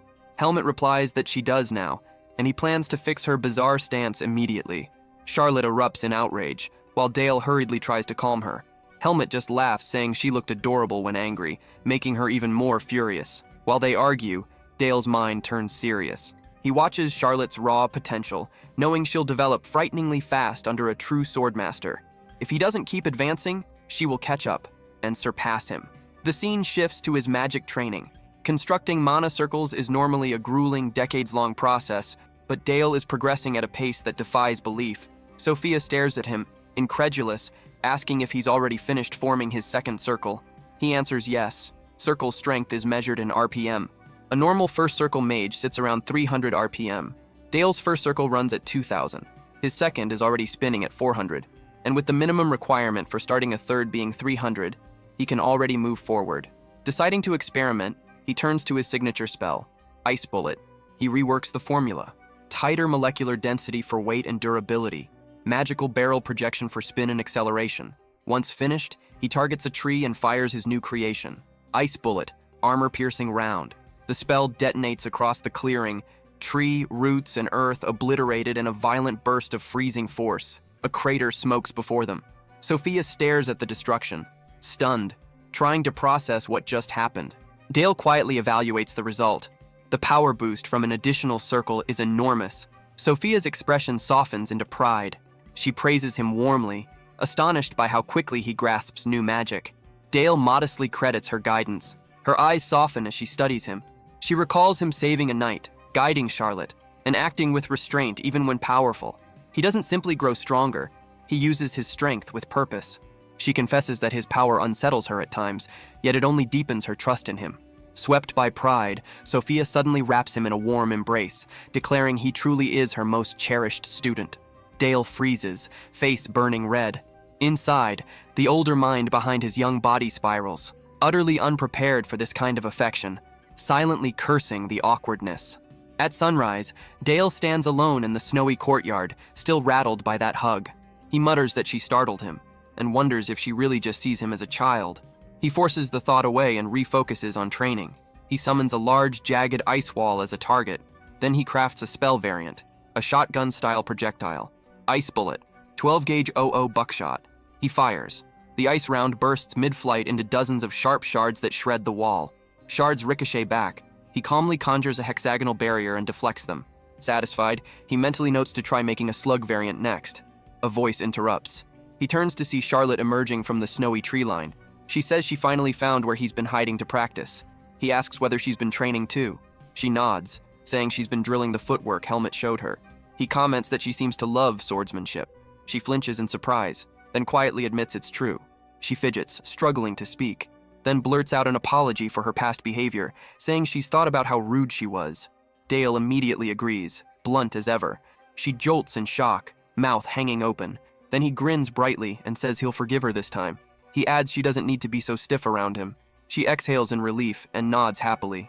They stand together in the snowy quiet. Charlotte comments she loves this weather. She can train late into the night, and the cold clears her head instantly. Dale listens quietly. She smiles, realizing someone else understands. He smiles too, soft and calm. A peaceful silence settles between them in the winter air. Charlotte remarks that time moves quickly. From the castle in the distance, Duke Alan and Duchess Elena watch, the Duke noting how much their son has grown. Elena nods, remarking softly that the two fit together almost perfectly. She and her husband share warm smiles, deciding to quietly observe, Elena convinced that guiding her son toward his heart's truth is a mother's role. Time passes. The setting shifts. Narrow streets, worn stone, and hungry eyes. The slums. Dale narrates that Elena regularly offers aid here. Food, supplies, jobs, and that this year he and Charlotte have begun joining her efforts. During one visit, a frantic boy rushes to Charlotte, pleading desperately. His mother is in danger, he cries, begging Charlotte to come. Concerned, she follows. Dale trails them, expression sharpening. The surroundings tighten into cramped alleys. Dale immediately senses the problem. No escort knights, too many blind corners, and a child chosen specifically to lure another child. Suspicion locks in. He spots movement above, a hooded figure on a rooftop. Thieves' Guild, Brandenburg's dogs. So the prey today is Charlotte. The setup feels almost insulting in how obvious it is. The boy hurriedly claims he will fetch his mother, then bolts. Silence falls. Figures shift from the shadows, cloaked shapes circling them. Their green-haired leader sneers, amused at the precious little nobles in territory they shouldn't walk. He tells Dale to step aside. They only need Charlotte. Dale steps forward instead, calm and smiling. A dark, fearless smile. He plants himself in front of Charlotte and repeats his vow. Dale of Saxon protects the daughter of House Orhart. Always. Mock applause from the leader follows. He mocks Dale's bravery, then warns that noble ideals mean nothing here. Pain will teach that lesson. Daggers appear in hands around them. Charlotte leans close, whispering that she left her sword behind. Dale sits down casually, as if bored, and tells her not to worry. Inside, he considers this the perfect chance to test a new trick. Shadows twitch. Assassins leap from above. A violent surge of dark purple mana explodes from Dale's cloak, a swirling storm of living shadow. The thugs stagger back, alarmed. The leader recognizes danger and yells for them to evade. Dale notes the quick judgment. This one must be higher ranked. Even so, one assassin is caught as the shadows spiral, gripping and dragging him. Dale coolly analyzes the effect inside his mind. This new technique came after forming his second mana circle, a way to embed parasitic shadow constructs into the wind itself. A monstrous shadow beast erupts fully into form, jagged fangs, animal muscle, and a hollow hunger swirling in its eyes. It dives into the pinned assassin's body, ripping soul from flesh from the inside. The man's last sound is a broken, choking scream before silence swallows him. The alley freezes. Fear spreads through the thieves' ranks. Shadows coil tighter around Dale, knitting themselves into a towering, brutish undead form. Glowing violet eyes, claws like carved obsidian, a guttural screech ripping the air. Terror paralyzes the attackers. One whispers undead as dread crawls across their faces like a cold plague. The leader snaps, shouting orders to kill it. Even he sounds unsure, his men advancing with shaking hands. Snarling, he chooses to strike personally. To him, even a duke's brat can't survive a skilled blade. He leaps, splitting into illusory doubles flooding the alley. Green aura flares, daggers burst forward in a deadly hail, aimed at Dale's heart. Dale doesn't flinch. Shadows whip around him like living shields, swatting away the blades as if brushing dust from cloth. The leader's face contorts. Shock, rage, disbelief all twisted together. Before the assassin can regroup, Dale stamps the ground. A bright blue array flares beneath him. He unleashes Ice Buckshot, his twin barrel spell erupting like magical gunfire. The volley tears through the air, slamming into the leader mid-leap, shredding flesh and armor. He crashes down bleeding, stunned, barely holding consciousness. From behind a wall, Charlotte peeks out, voice trembling as she calls Dale's name. The alley has become a graveyard. Dale stands over the fallen leader, while his undead beast tears into another body, feeding eagerly. The leader staggers upright again, blood running, aura flickering. Dale notes coldly that aura users don't die easily. The thief chokes out a defiant threat, but doesn't finish it. Dale gestures. Shadows explode outward, blades of midnight shredding the thieves in an instant. Limbs fall. Voices stop. His undead servant finishes the last standing body, cracking bone in its jaws, roaring as it devours. Only silence remains. Broken bodies, frost, and hungry shadows. Dale turns away from the carnage, calm once more. He approaches Charlotte, who sits trembling against the wall. He crouches and asks if she's all right. She nods weakly, still shaking. Then, a scream. One last assassin, somehow breathing, runs in blind panic, desperate to escape the nightmare. Dale pays no mind to the fleeing assassin. With lazy precision, he forms an ice round beneath his heel and flicks it forward. The shot blasts through the man's leg, dropping him face first onto the cobblestone. The hulking undead lumbers over, seizing the crippled thief. The man breaks instantly, sobbing, begging, choking on fear. Dale approaches slowly, steady voice carrying more weight than the monster's claws. He commands the creature to return. It dissolves back into his shadow like a beast sinking into black water. The survivor scrambles for a bargain, promising information, everything he knows. Dale pauses, studying him.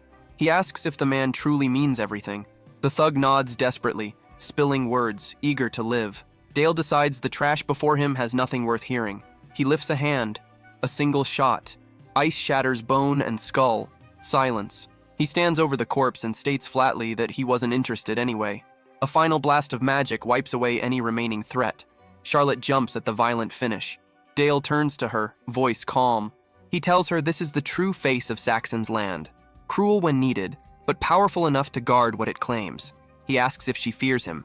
She admits some fear, but says it doesn't matter. He did it to protect her. Then she repeats her oath. If House Saxon will be her shield, she will become their sword. She thanks him for giving her a future to aim toward, and vows to grow strong enough to earn it. Dale watches her, thoughts drifting. Part of why he accepted her oath was guilt.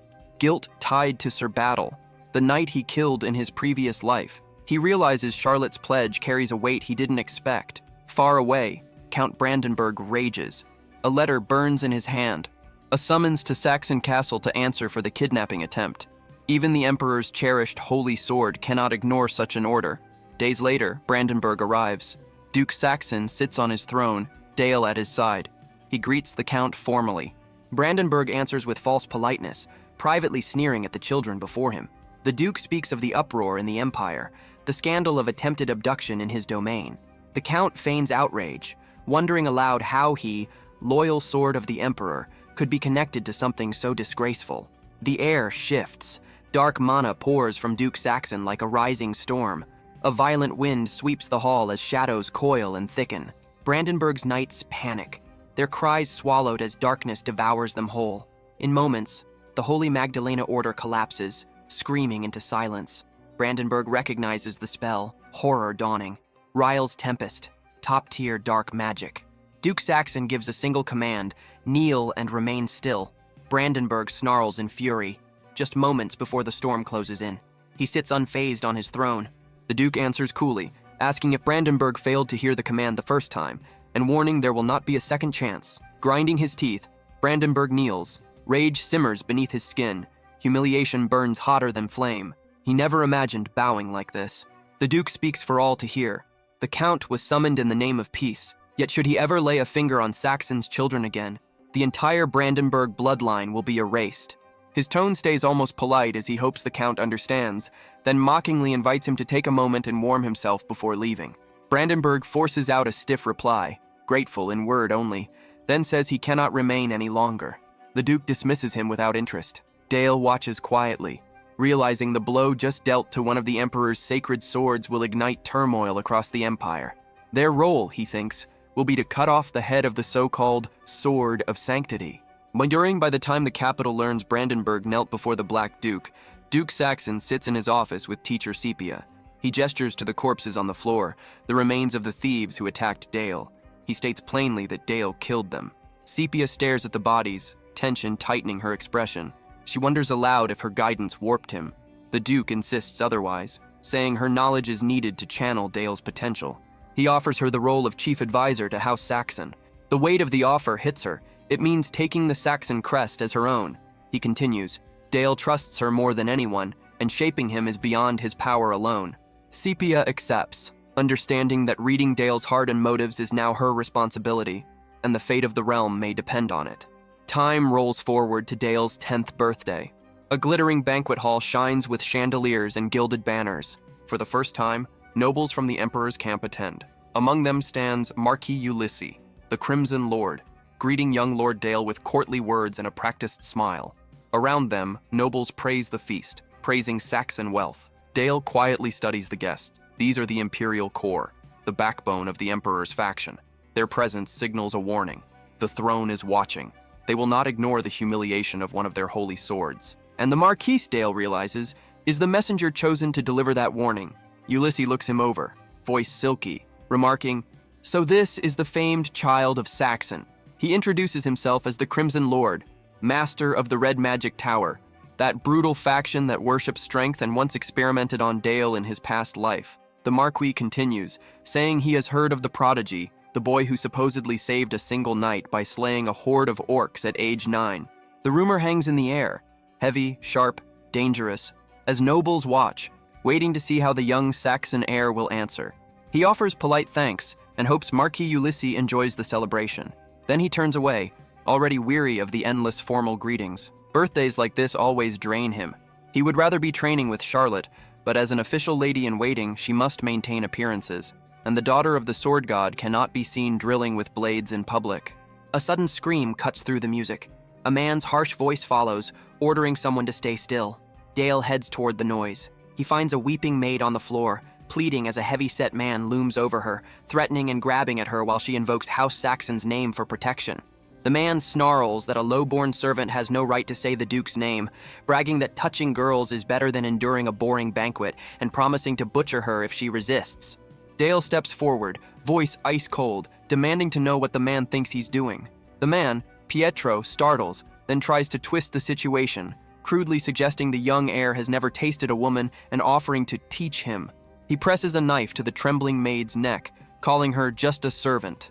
Dale ignores him, telling the maid, Eve, not to fear.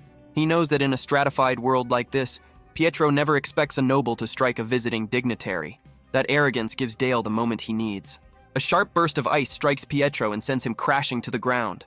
Only then does Dale caution himself. Striking an imperial representative is a heavy move. Pietro climbs up in fury, and Dale orders him to kneel and apologize to Miss Eve, stating she is under the protection of House Saxon.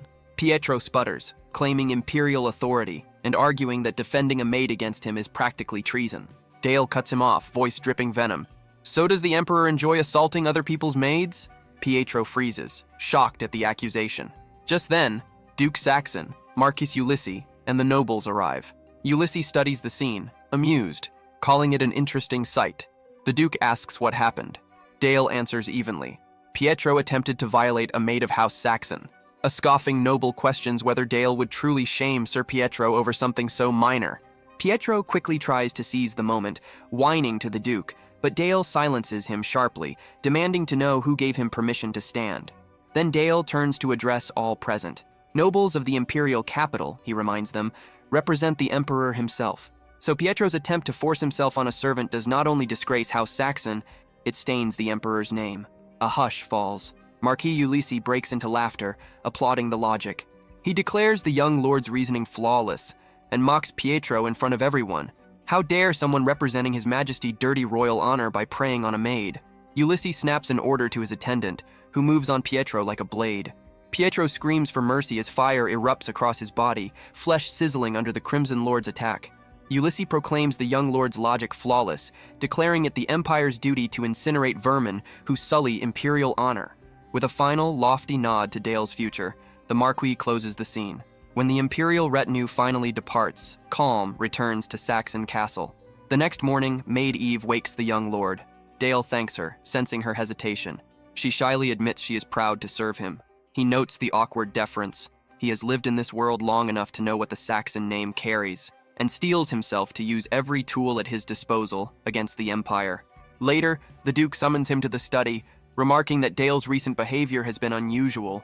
Dale counters by asking whether the Duke had ever considered that, if the otherworldly hero had survived, the Duchy of Saxon would have been the Empire's next target. The Duke reacts with surprise and asks how he could be so certain. Dale hesitates, then explains his reasoning. In his past life, he heard whispers of Imperial schemes against House Saxon. He suggests the Empire disposed of the hero to prevent an uncontrollable hunting dog. Even after the hero defeated the Demon King, the Empire left the Demon King's lands steeped in darkness, then forced the Saxons to reclaim and drain those territories, bleeding them dry. Dale concludes that the same pattern of elimination will be aimed at the Saxons themselves. The Duke presses him. How did he learn the hero was set aside? Dale admits it's an inference from inconsistencies in the official account. Honorable death doesn't match the evidence he's read. He argues that if his suspicion holds, imperial justice is merely tyranny. Impressed by the breadth of his son's thought, the Duke asks what House Saxon should do. Dale answers bluntly, they must destroy the Empire. The Duke balks at the enormity of the claim. Dale clarifies he is not calling for immediate rebellion, but for a strategy staged over 10 years. Covertly aid resistance movements, build strength, and exploit the Empire's mounting weaknesses, economic contraction, rising banditry, and the scars of continuous war. He outlines a long-term plan, speaking until sunset, then asks for his father's verdict. The Duke laughs, part incredulous, part filled with pride, calling his son's vision boundless and noting that Dale sees farther than he ever could. He swears to treat him not as a child, but as the heir apparent. Dale senses the moment he'd longed for, the right to wield House Saxon's authority. The Duke leans forward and asks him to declare the decision he will make for their family. He smiles faintly, reminding the Duke that he had promised to treat him as an equal, and formally requests permission to enter the tower trial in Necropolis. The Duke's composure cracks. Necropolis is infamous, a place where even seasoned mages die, and Dale hasn't even finished forming his third circle. Dale responds with calm certainty. He will reach it soon. The Duke reminds him the third circle normally isn't achieved until one's mid-20s. Still, Dale stands firm, stating this choice concerns him, his father, and House Saxon's future. If he survives the trial, he argues, the Duke's standing will strengthen, and his own reputation will become unshakable. The Duke, after a moment of serious thought, entrusts the judgment to his son. A few days later, they arrive in Necropolis. Dale stifles a yawn, realizing he pushed himself too hard. Town residents whisper, some curious if the child prodigy rumors are true, others mocking his tired appearance. Felix, the top academy graduate, sneers loudly, claiming the victory should be his, not some noble brat. At the tower entrance, Elder Iris greets the Duke and Dale. The Duke explains Iris will oversee him through the trial. She leads Dale into a vast chamber filled with 59 other graduates. Iris welcomes the group and explains the first floor challenge, a battle royale theft of life points. Each participant carries a pendant with 1 point and a shield. Destroying another's pendant adds to their total. 3 points means advancement. Artifacts are forbidden. Whispers ripple around Dale. Third circle at his age, a monster, an anomaly. Felix rallies others to target him first. Someone hesitates, worried about striking a Duke's heir, but Felix dismisses it, insisting the exam treats them all equally. Dale hears everything and quietly notes their bravado. The test begins. Dozens of undead lurch to life under their command. Dale remains still, unhurried. Felix sends his corpse soldier to strike first, and freezes when Dale's undead blocks and counters effortlessly. Ice spreads, the corpse stiffens, and shatters cleanly apart. Felix erupts, accusing him of cheating by using water magic. Dale turns to Iris and asks, level-voiced, whether the rules state undead must only be augmented with dark mana. Iris offers no reply. Dale takes the silence as confirmation. He has done nothing wrong.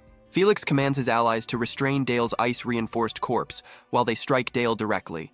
Dale decides that since artifacts are forbidden, he will fight with his own hands. He rushes straight into the swarm of undead, slipping through attacks with smooth footwork and ripping a sword from one of them mid-motion. A burst of black mana surges through his fist as he slams it into one undead. Then he slices through another with casual precision. One participant freezes in disbelief at how easily his undead soldier was cut apart. Felix stares at Dale's blade. convinced it cannot be a normal sword.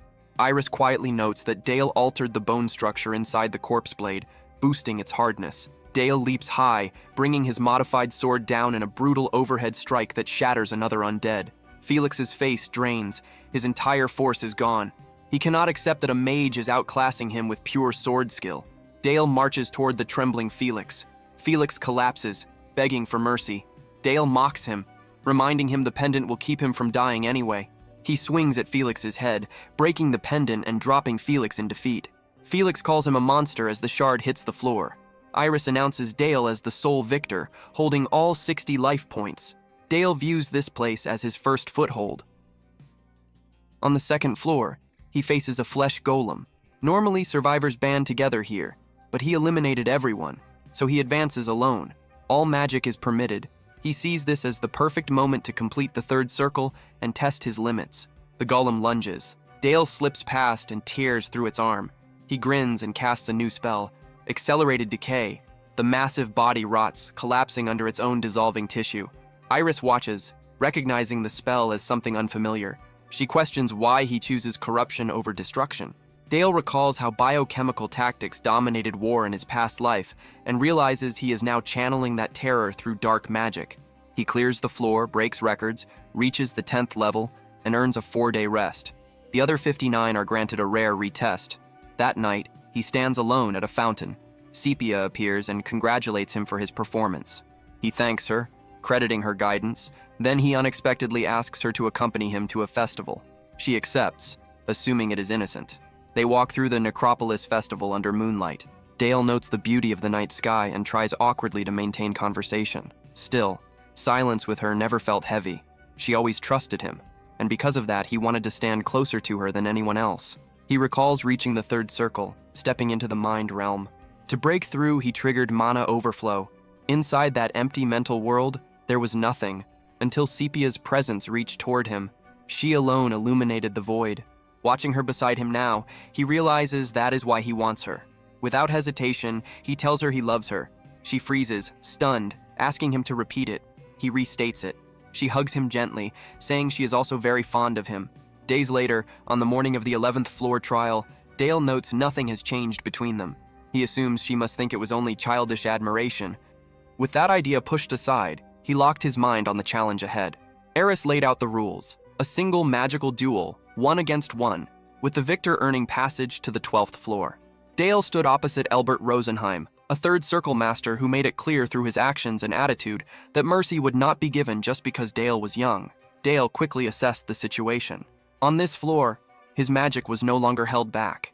Artifacts were free to be used, which also meant the life point pendant was no longer a sure shield against death.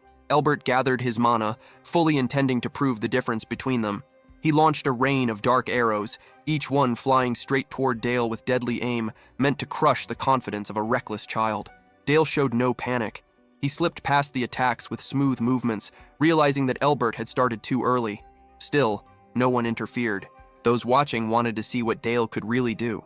This place judged only ability, Dale concluded inwardly, while silently blaming Elbert's pride. Irritation twisted Elbert's face as he called forth a swarm of violent shadow spawn, binding them with magic that demanded complete obedience.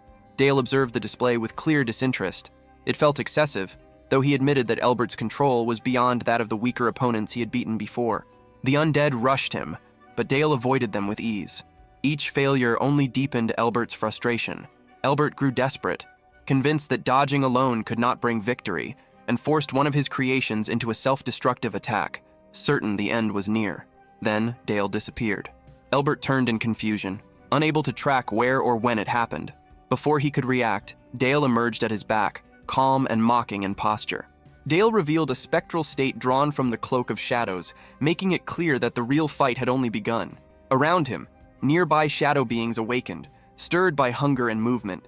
Dale allowed them to act, restraining them just enough to prevent chaos. They swarmed Elbert in an instant. His screams echoed as the shadows overwhelmed him. When it ended, Dale recalled the creatures, leaving Elbert collapsed and unconscious on the ground. Eris announced Dale as the winner of the first round. When the next opponent was called, that contestant chose to withdraw, valuing survival over pride. From then on, most challengers followed the same path. Dale advanced again and again, without lifting a hand, fighting only once more before moving on. With every trial, he sharpened his control over his 3 magic circles, defeating each floor guardian in steady order as he climbed.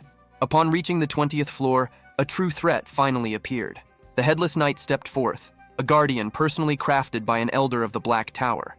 Its presence alone carried crushing pressure, unlike anything Dale had faced before.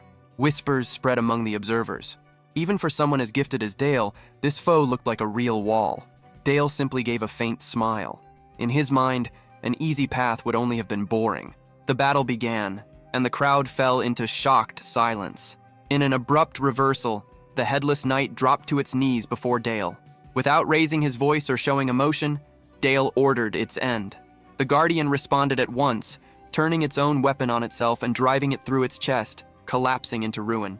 Dale observed the result in silence. The loyalty shown was abnormal. A guardian abandoning its duty to obey him instead of its true creator was not something that should happen. The display was impressive, but it also crossed a line. He realized he had overreached. Forcing a construct to turn against a Black Tower elder was not power meant to be revealed so openly. Having confirmed his strength, Dale chose to withdraw. As he headed for the exit, confusion spread among the onlookers. They questioned why he would stop instead of climbing higher. Dale considered this calmly. Even if he advanced, there was a limit he could not pass. Beyond that point, the path no longer belonged to monsters or trials, but to something entirely different, a realm outside reason. With that decision, Dale's trial came to an end. His conclusion marked the closing of the Tower trials themselves. Upon returning, the Tower Master and his son were met with a full military salute. Mages of every rank within the Black Tower, from noble bloodlines to the elders, lowered their heads before Duke Alan Saxon and Dale. Dale's achievements became the spark for a slow unification of the northern lands under House Saxon. Knights rallied under his name, fighting with renewed drive while honoring the Saxon banner. With the Tower trial finished, Dale received new orders from his father to lead a campaign against an orc horde. Despite his age, the burden of command was not questioned. His authority as the true heir of the Black Duke was already accepted. Step by step, Dale strengthened control over the northern territories. When he reported back, he stated that 145 orcs had been slain. When asked about losses, he confirmed that only 3 soldiers suffered minor injuries, with no deaths. When the matter of magical protection came up, Dale denied using it. The outcome, he explained, was the result of pure sword skill passed down through House Saxon. The Duke showed clear approval, praising his son without restraint. Sir Helmet, who had watched Dale lead, noted that the young lord now moved like someone already used to commanding a force the size of a full regiment. Dale gave credit to Helmet's guidance, earning acknowledgement from the veteran knight. Helmet pointed out that Dale had absorbed strategy, tactics, swordplay, and the flow of battle itself, stating that a true territorial war was only a matter of time for him. Dale's thoughts lingered on that future conflict. The idea of a domain war did not trouble him. If anything, it stirred anticipation. The scene shifted to Dale training alongside Charlotte. She rushed at him without hesitation, their blades colliding in fast, sharp exchanges, each strike clean and controlled. After the sparring ended, Dale stated that her technique had improved a little. Charlotte reacted with clear irritation, snapping at him for commenting as if it were his place. Dale wondered if he had pushed his teasing too far. She pointed out that he had already reached the 3rd circle and cleared the 20th floor of the Tower trial, drawing praise from everywhere, and questioned whether he was not already tired of being admired. Dale brushed it off and encouraged her, telling her that her strength would continue to grow. He admitted her talent openly, noting that despite being only 10, her ability stood out. Charlotte lashed back, demanding that he stop treating her like a child. Dale answered with an easy smile, remarking that she still was one. She countered immediately that he was no different. Dale laughed it away, claiming that his mind was already that of an adult thanks to memories from a past life. Later, Sir Helmet resumed instruction with Dale and introduced the hammer and anvil tactic. He laid out how cavalry struck and shattered the enemy's flank, while infantry held the line, trapping the opponent in place, just like metal being crushed against an anvil. Dale pointed out that the tactic relied entirely on the strength of the Black Cavalry, thinking that the core rules of war had never truly changed, no matter the era. He then asked about Charlotte's progress. Helmet confirmed that her training was solid, though she was still far from his own level. Her fundamentals were settling into place, and she would soon move on to aura control and the sword style of House Saxon. Still, Helmet raised a concern. Before he could expand, Dale guessed the issue himself, realizing it was about whether Charlotte's natural style would fit with the family's techniques. The narration clarified that just as mages refined mana through circles, knights shaped it into aura. And much like mages built towers, knights formed orders to protect and pass down their sword arts. The Black Cavalry of House Saxon, tied to the Knight Raven Order, focused on direct power and crushing force. Charlotte's approach favored speed and movement instead. She might one day reach the level of the Seven Swords, but she would never attain the first sword, the highest position among them, once held by her father. Helmet regretted that the Sword of Blossom style had been lost with the fall of the Night Kingdom. That thought left Dale wondering whether the technique was truly gone or simply hidden. As Dale continued strengthening his name through harsh training and constant monster hunts, the moment came for his growth to be tested. A messenger arrived before the Duke with troubling news. Baron Parker, a minor noble, had declared ownership over a copper mine already under Saxon control and formally demanded a domain war. Dale instantly saw the move as reckless. The messenger added that Archduke Brandenburg had agreed to support the Baron in return for a share of the mine and would send the Order of St. Magdalena as military backing. Dale immediately understood Brandenburg's intent. It was not about the mine, but a calculated act of revenge for the humiliation Duke Alan Saxon had once inflicted on him. The moment for conflict had arrived, and Dale understood that it was both a trial and a demand to act. He turned toward his father, steady and unyielding, and formally asked for permission to march with the Knights of House Saxon. He expressed his desire to lead the army himself in the coming war, but the Duke's response cut him off immediately. Duke Alan rejected the request without hesitation. He made it clear that it was far too soon for Dale to carry such responsibility. He cautioned him against careless words, stressing that war between people was nothing like fighting monsters. The rebuke hit hard. The sharp light in Dale's eyes dulled, and his certainty cracked into silent disappointment.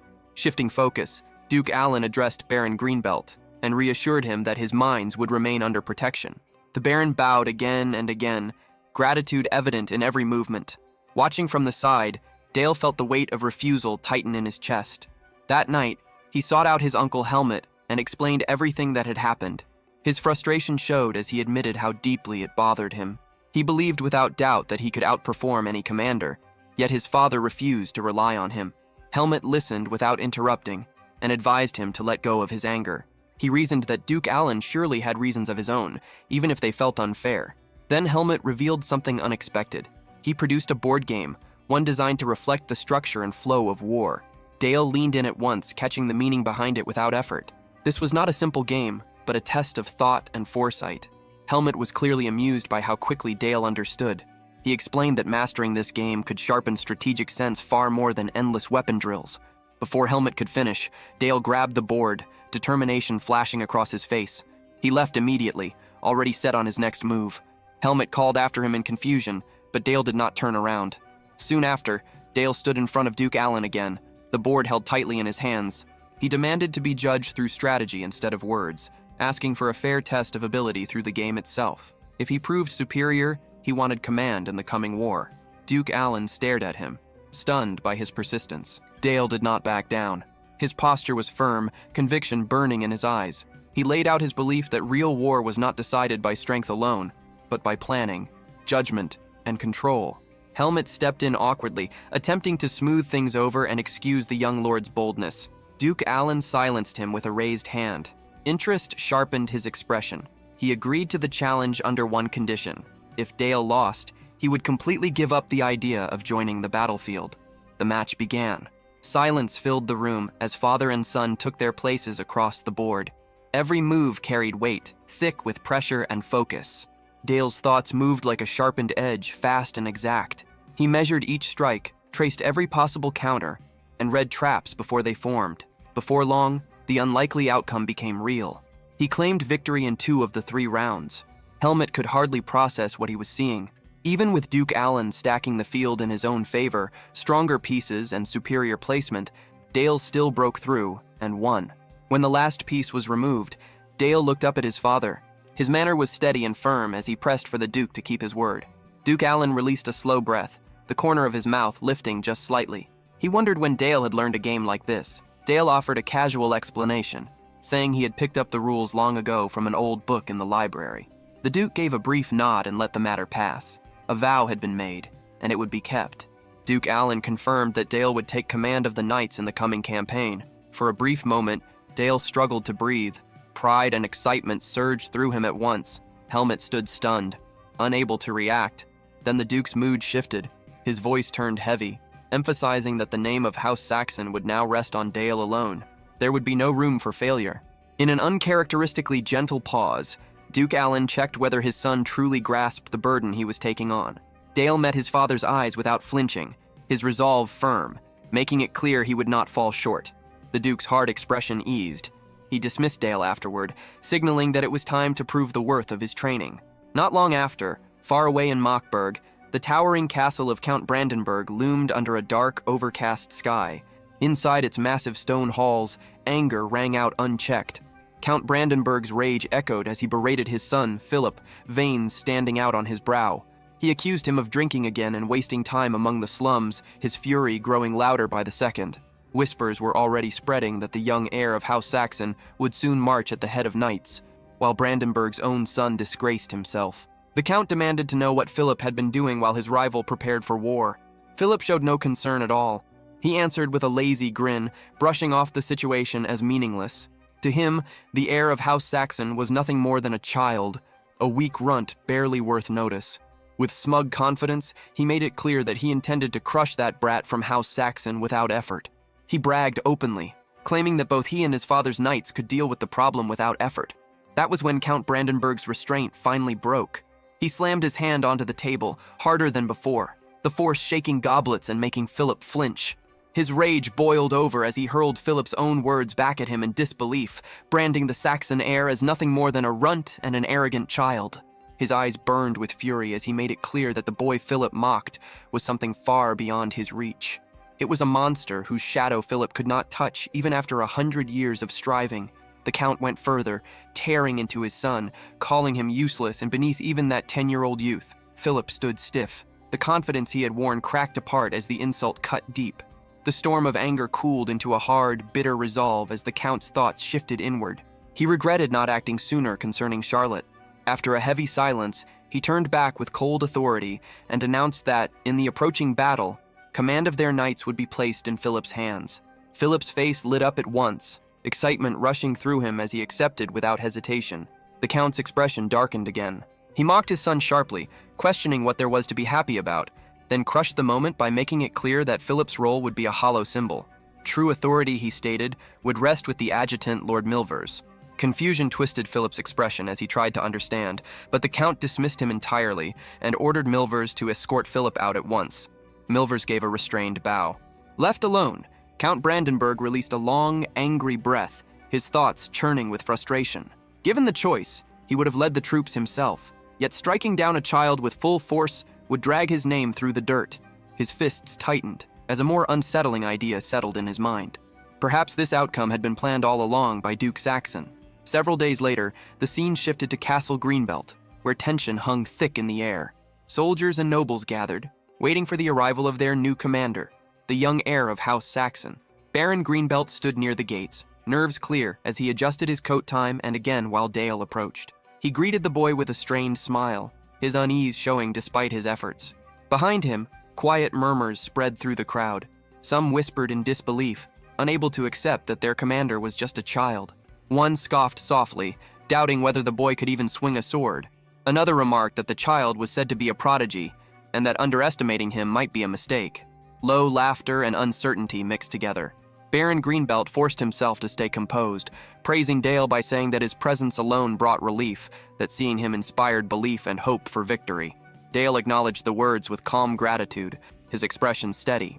Even so, hidden beneath the Baron's polite manner, doubt still remained. Could someone that young truly command soldiers on a battlefield? Even with the black cavalry at his back, Dale was still only 10 years old, far younger than anyone expected for such responsibility. Summoning his nerve, Baron Greenbelt proposed escorting Dale to a banquet arranged in his honor, noting that the kitchen staff had worked for hours to prepare it. Dale rejected the idea at once, his refusal calm and firm, making it clear there was no time to spare. The Baron hesitated, caught off guard, and unsure of what the young lord intended. Without warning, Dale drew his sword and leveled it toward Baron Greenbelt. Despite the light smile on his face, the intent behind the gesture was sharp and direct. Before anything else, Dale intended to examine the state of the troops. His eyes moved across the gathered soldiers. In a steady, commanding manner, he demanded to know who among them was the strongest. The Baron began to tremble, lost and uncertain how to respond. Dale pressed the question again, his tone even but unyielding, asking who stood at the top of the Baron's forces. Frozen by fear, the Baron remained silent. At that moment, a red-haired soldier stepped forward. He claimed that no one present could defeat him. Inside, however, his thoughts were full of contempt. To him, this was nothing but a spoiled noble child wielding authority given by birth alone, swinging a sword as if he owned the place. He resolved to teach the boy a lesson himself. The soldier jabbed his thumb toward his own chest and openly declared himself the strongest. Dale caught the meaning behind the man's words immediately. Baron Greenbelt, on the other hand, felt the blood drain from his body. One of his own knights was openly disrespecting a child from a high noble house who had been placed in full command. Dale calmly lowered his sword. A brief, almost amused laugh escaped him as he spoke plainly about the situation. He made it clear that everyone present doubted his ability, believing he was nothing more than a 10-year-old suddenly handed control of an important battle without reason. Driving his sword into the ground, Dale spread his arms toward the Baron. Doubt, he explained, went both ways. Just as they questioned him, he did not believe the knights trusted their own strength, and in his view, there was only one way to remove doubt: through steel. With a dark edge to his expression, Dale pointed out the so-called strongest knight the Baron seemed so proud of. The man was barely sober, barely standing on discipline alone. There was no need for questioning.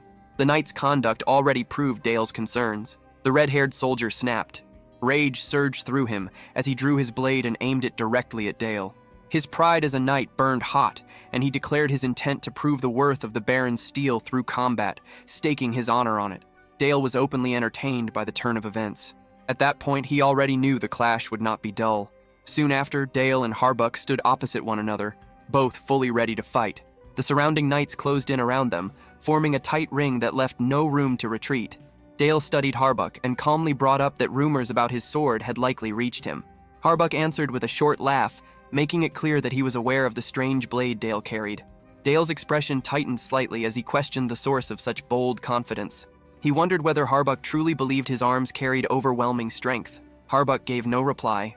Instead, he drew his blade and attacked first. Dale reacted at once, stopping the strike with shadow magic. Harbuck pressed on without pause, swinging again and again with raw force. Each attack was met cleanly, Dale blocking every blow with exact timing. As the exchange continued, Dale watched closely. Harbuck's sword carried no aura. That detail stood out. Aura blades were reserved for high-ranking knights, yet despite the limit, Harbuck fought with all he had. Dale acknowledged that effort, at least. With that thought, Dale shifted gears and struck back using controlled shadow tactics. Harbuck failed to understand what he was facing. The movements and angles were unnatural. Still, he tried cutting through the shadows by force alone. Confusion crept in. He couldn't grasp why Dale's attacks kept coming, or why his own artificial aura refused to respond. Dale continued advancing without hesitation.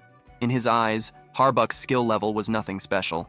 Before that thought fully settled, the fight ended. Harbuck suddenly crumpled to the ground. Baron Greenbelt's eyes flew open in shock. He rushed forward, calling out in alarm as he dropped to his knees beside the fallen knight. Panic set in as he demanded to know what had happened and what Dale had done. Even Dale was caught off guard.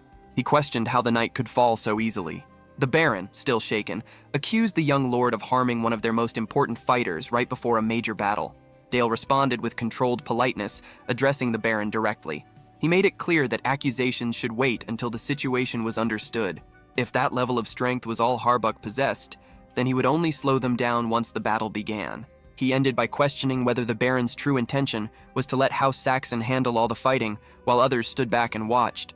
The Baron went rigid, unease plain on his face. Dale moved closer, blade leveled forward. He questioned whether this man truly counted as one of the Baron's key knights, someone meant to strengthen the force rather than weaken it. Raising his sword slightly, Dale made his stance clear. House Saxon would never hesitate to shield Greenbelt's domain, but it would not tolerate negligence in return. Until the battle reached its end, the duchy's knights would act as a blade in service, but only for a lord who upheld his responsibility. Then his voice rang out across the camp, firm and absolute. He forced the Baron to choose whether to stand with him or fall due to his own weakness. At those words, every soldier present dropped to one knee, offering their loyalty without hesitation. The scene shifted elsewhere, to Duchess Elena. overcome with grief as she cried for her son, devastated that he had gone forward alone. Duke Alan Saxon stayed by her side, calming her gently. He reassured her that there was no reason for fear, reminding her that their son possessed far greater potential than she realized. As long as Dale continued to grow, he would rise above every concern. One day, he would stand above the world itself. The focus returned to Dale. He stood in silence, deep in thought. He acknowledged inwardly that ignorance left no hope. Right now, he was little more than a frog trapped in a well, only beginning to grasp how strange and vast this world truly was. His thoughts drifted to the man of holy authority. That figure must have acted after understanding the condition of this land. If that was true, then Dale knew he had to prepare a plan of his own. The next day, morning broke outside the castle, where Dale supervised training for the entire force. Harbuck, still not fully recovered, struggled to drag a huge stone. Before long, his strength gave out and he collapsed in exhaustion. Another knight urged him to continue, but Harbuck had already reached his limit. Dale watched from a raised platform nearby, shaped almost like a throne. Sir Bale stood at his right side, respectful and still. On the other side, a knight harshly berated Harbuck for failing such basic training. Harbuck attempted to defend himself, but the scolding knight refused to hear it. Dale turned his attention to Sir Bale and pointed out calmly that nothing was being done to stop this. Sir Bale gave a slight bow in response. Dale then stated that Baron Greenbelt's knight needed to be informed. Dale made it clear that everything, beginning with basic stamina training, showed they were entirely unfit for real combat. Sir Bale agreed at once. Dale then gave new instructions. A messenger was to be sent into Baron Parker's territory to propose negotiations. Sir Bale reacted with visible surprise at the order. The idea of negotiations at this stage caught him off guard. Dale showed quiet amusement. He had no intention of accepting peace terms that would humiliate them. There was simply someone he wanted to meet before the fighting began. Several days later, a negotiation camp was set up along the tense border separating the two baronies. Inside one of the central tents, Dale sat calmly in a chair, while his knight remained at his side in silence.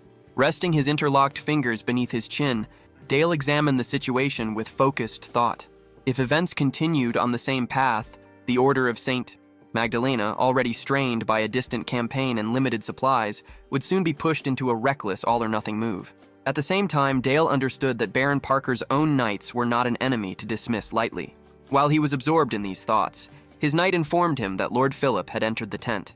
The moment Dale saw the group, the power structure became obvious. Philip, the eldest son of Count Brandenburg, was little more than a figure on display. The true authority stood with the veteran commander positioned behind him. Philip took a seat, and Dale offered a courteous greeting. Philip answered with a mocking grin, suggesting that the conflict had grown beyond control and that Dale's push for talks was proof of fear. Dale saw through the bait and calmly countered the idea, suggesting that the same fear might be the reason Philip had agreed to come as well. Philip quickly rejected the notion, insisting that fear had nothing to do with his presence. Before he could go further, Dale cut him off and began to clarify his point. Dale made it clear that Philip had never been the one he was speaking to in the first place. His words had been aimed at the real commander standing behind him. Philip, in Dale's eyes, was nothing more than a symbol, placed on the battlefield without any real power. Sir Milvis froze in brief shock. Very few people, even among their own side, knew that Count Brandenburg saw Philip as a failure with no talent. Yet Dale spoke as if this hidden truth was common knowledge.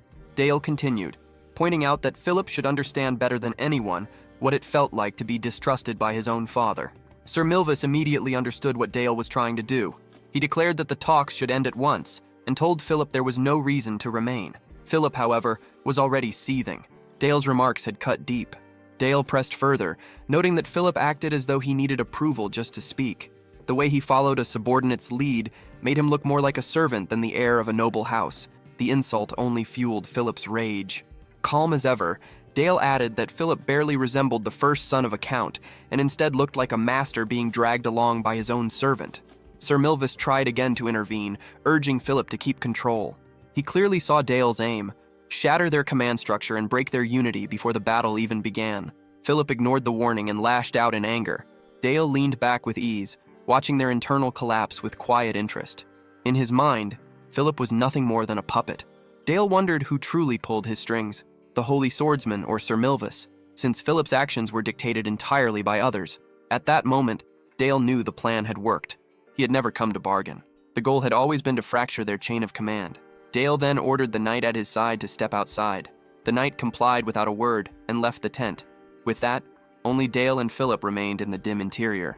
Dale slowly placed both hands flat on the table, steady and intentional, signaling that the real exchange was about to begin. With calm authority, he made it clear that now that no one else was present, they could speak as true commanders, those who carried full responsibility for the battlefield's outcome. Philip, still shaking with anger, struggled to steady himself. His jaw was tight, his breathing rough, but he forced a sharp nod. Before he could fully regain control, Sir Milvis attempted one final warning. He reminded Philip of Dale's strategy and urged caution, telling him not to be drawn in by provocation. Philip turned on him with a burning stare, filled with pride and wounded arrogance. He coldly reminded Milvis who held supreme command. The words hit harder than the glare. For a brief moment, the veteran commander felt a chill. No matter Philip's flaws, he was still the son of Count Brandenburg, and dealing with the eldest son of House Saxon now rested solely on Milvis's shoulders. Yet with every passing second, it became clear that Dale had been guiding them from the start. Accepting that the situation was beyond saving, Sir Milvis lowered his head slightly and followed Philip's order without objection. He exited the tent in silence, the fabric falling closed behind him and leaving Philip fully exposed before Dale. Once alone, Dale offered a polite thanks to Lord Philip for agreeing to a private exchange. There was a quiet weight in Dale's tone, less gratitude and more control, as he calmly drew Philip's attention back to the true reason the negotiation had been forced in the first place. Philip, torn between anger and uncertainty, managed to ask whether Dale had any concrete demands, either for continued fighting or for a possible withdrawal. Dale leaned in, planting both hands flat on the table. His voice stayed steady, his expression firm with total confidence. He laid out a single condition. If the Knights of St. Magdalena withdrew from the battlefield at once, House Saxon would see to it that they received all supplies needed for a safe return. Philip's temper snapped almost immediately. He slammed his hands down so hard the table shook, dismissing the proposal as meaningless and accusing Dale of treating a serious matter like a child's game. Dale remained unmoved by the display. Calm and measured, he offered an apology for earlier ridicule, openly admitting that he had provoked Philip on purpose. Then his explanation turned cold and precise. If Philip refused to pull back, once the battle started, thousands of his knights would die. Those who survived would be captured. When word spread, all the blame, shame, and disgrace would land squarely on Philip. Not on Sir Milvas, not on any subordinate, on Philip alone. Dale's face hardened further as he made it clear that such a disaster would not stop there. Even Count Brandenburg's name would suffer, and the honor of their entire house would be dragged through the dirt. The weight of those words settled heavily on Philip, squeezing his chest. For the first time since entering the tent, he fully grasped how severe the outcome could be. Dale pressed on without mercy, stressing that this was Philip's last chance to protect more than his own name. It was his final chance to guard his family's legacy. Philip forced an uneasy, twisted smile. He admitted that Sir Milvas had been right all along. Dale's true goal was to shame him and break his confidence.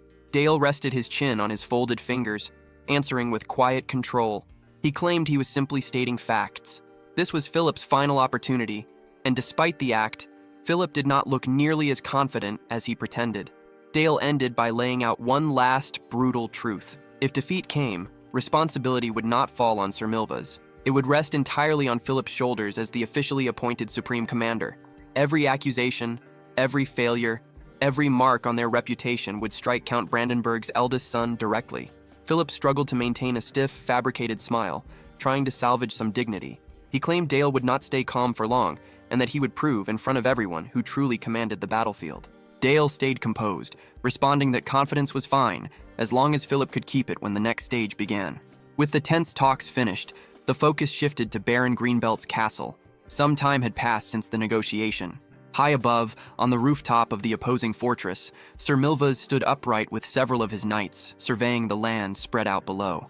One of the knights carefully watched the Greenbelt estate through a spyglass, tracking every movement from afar. Sir Milvas demanded a status update, and the knight reported that House Saxon's main force was finally on the move, fully armed and ready for battle. The report stirred Milvas's memory.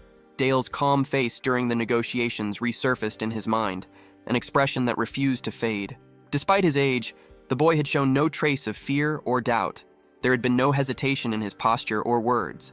That composure alone proved Dale was no novice. His experience and restraint had been obvious in every small action. Milvas muttered that Dale's youth could still be turned into an advantage. He drew his sword in a sharp motion, his face darkening as he made his intent clear to those around him. He planned to be the one who would force that child to learn a painful lesson. The surrounding knights erupted in unison, their voices rising as they eagerly echoed the sentiment, fully convinced they would crush the young commander. Far away, near the barren outskirts of Greenbelt's castle, one of Dale's knights came running toward him, breath heavy and face drained of color. He reported that Sir Milva's main force had begun advancing toward their position. Dale showed no reaction beyond a quiet nod, as if the news carried no pressure at all. He lifted his sword and directed it toward his assembled knights, signaling that the moment had arrived for House Saxon to live up to its name. This battle, he made clear, would prove that their bloodline deserved every ounce of reputation it carried. The knights answered with a fierce roar, repeating the resolve of their young commander without the slightest hesitation, their will solid and unbroken.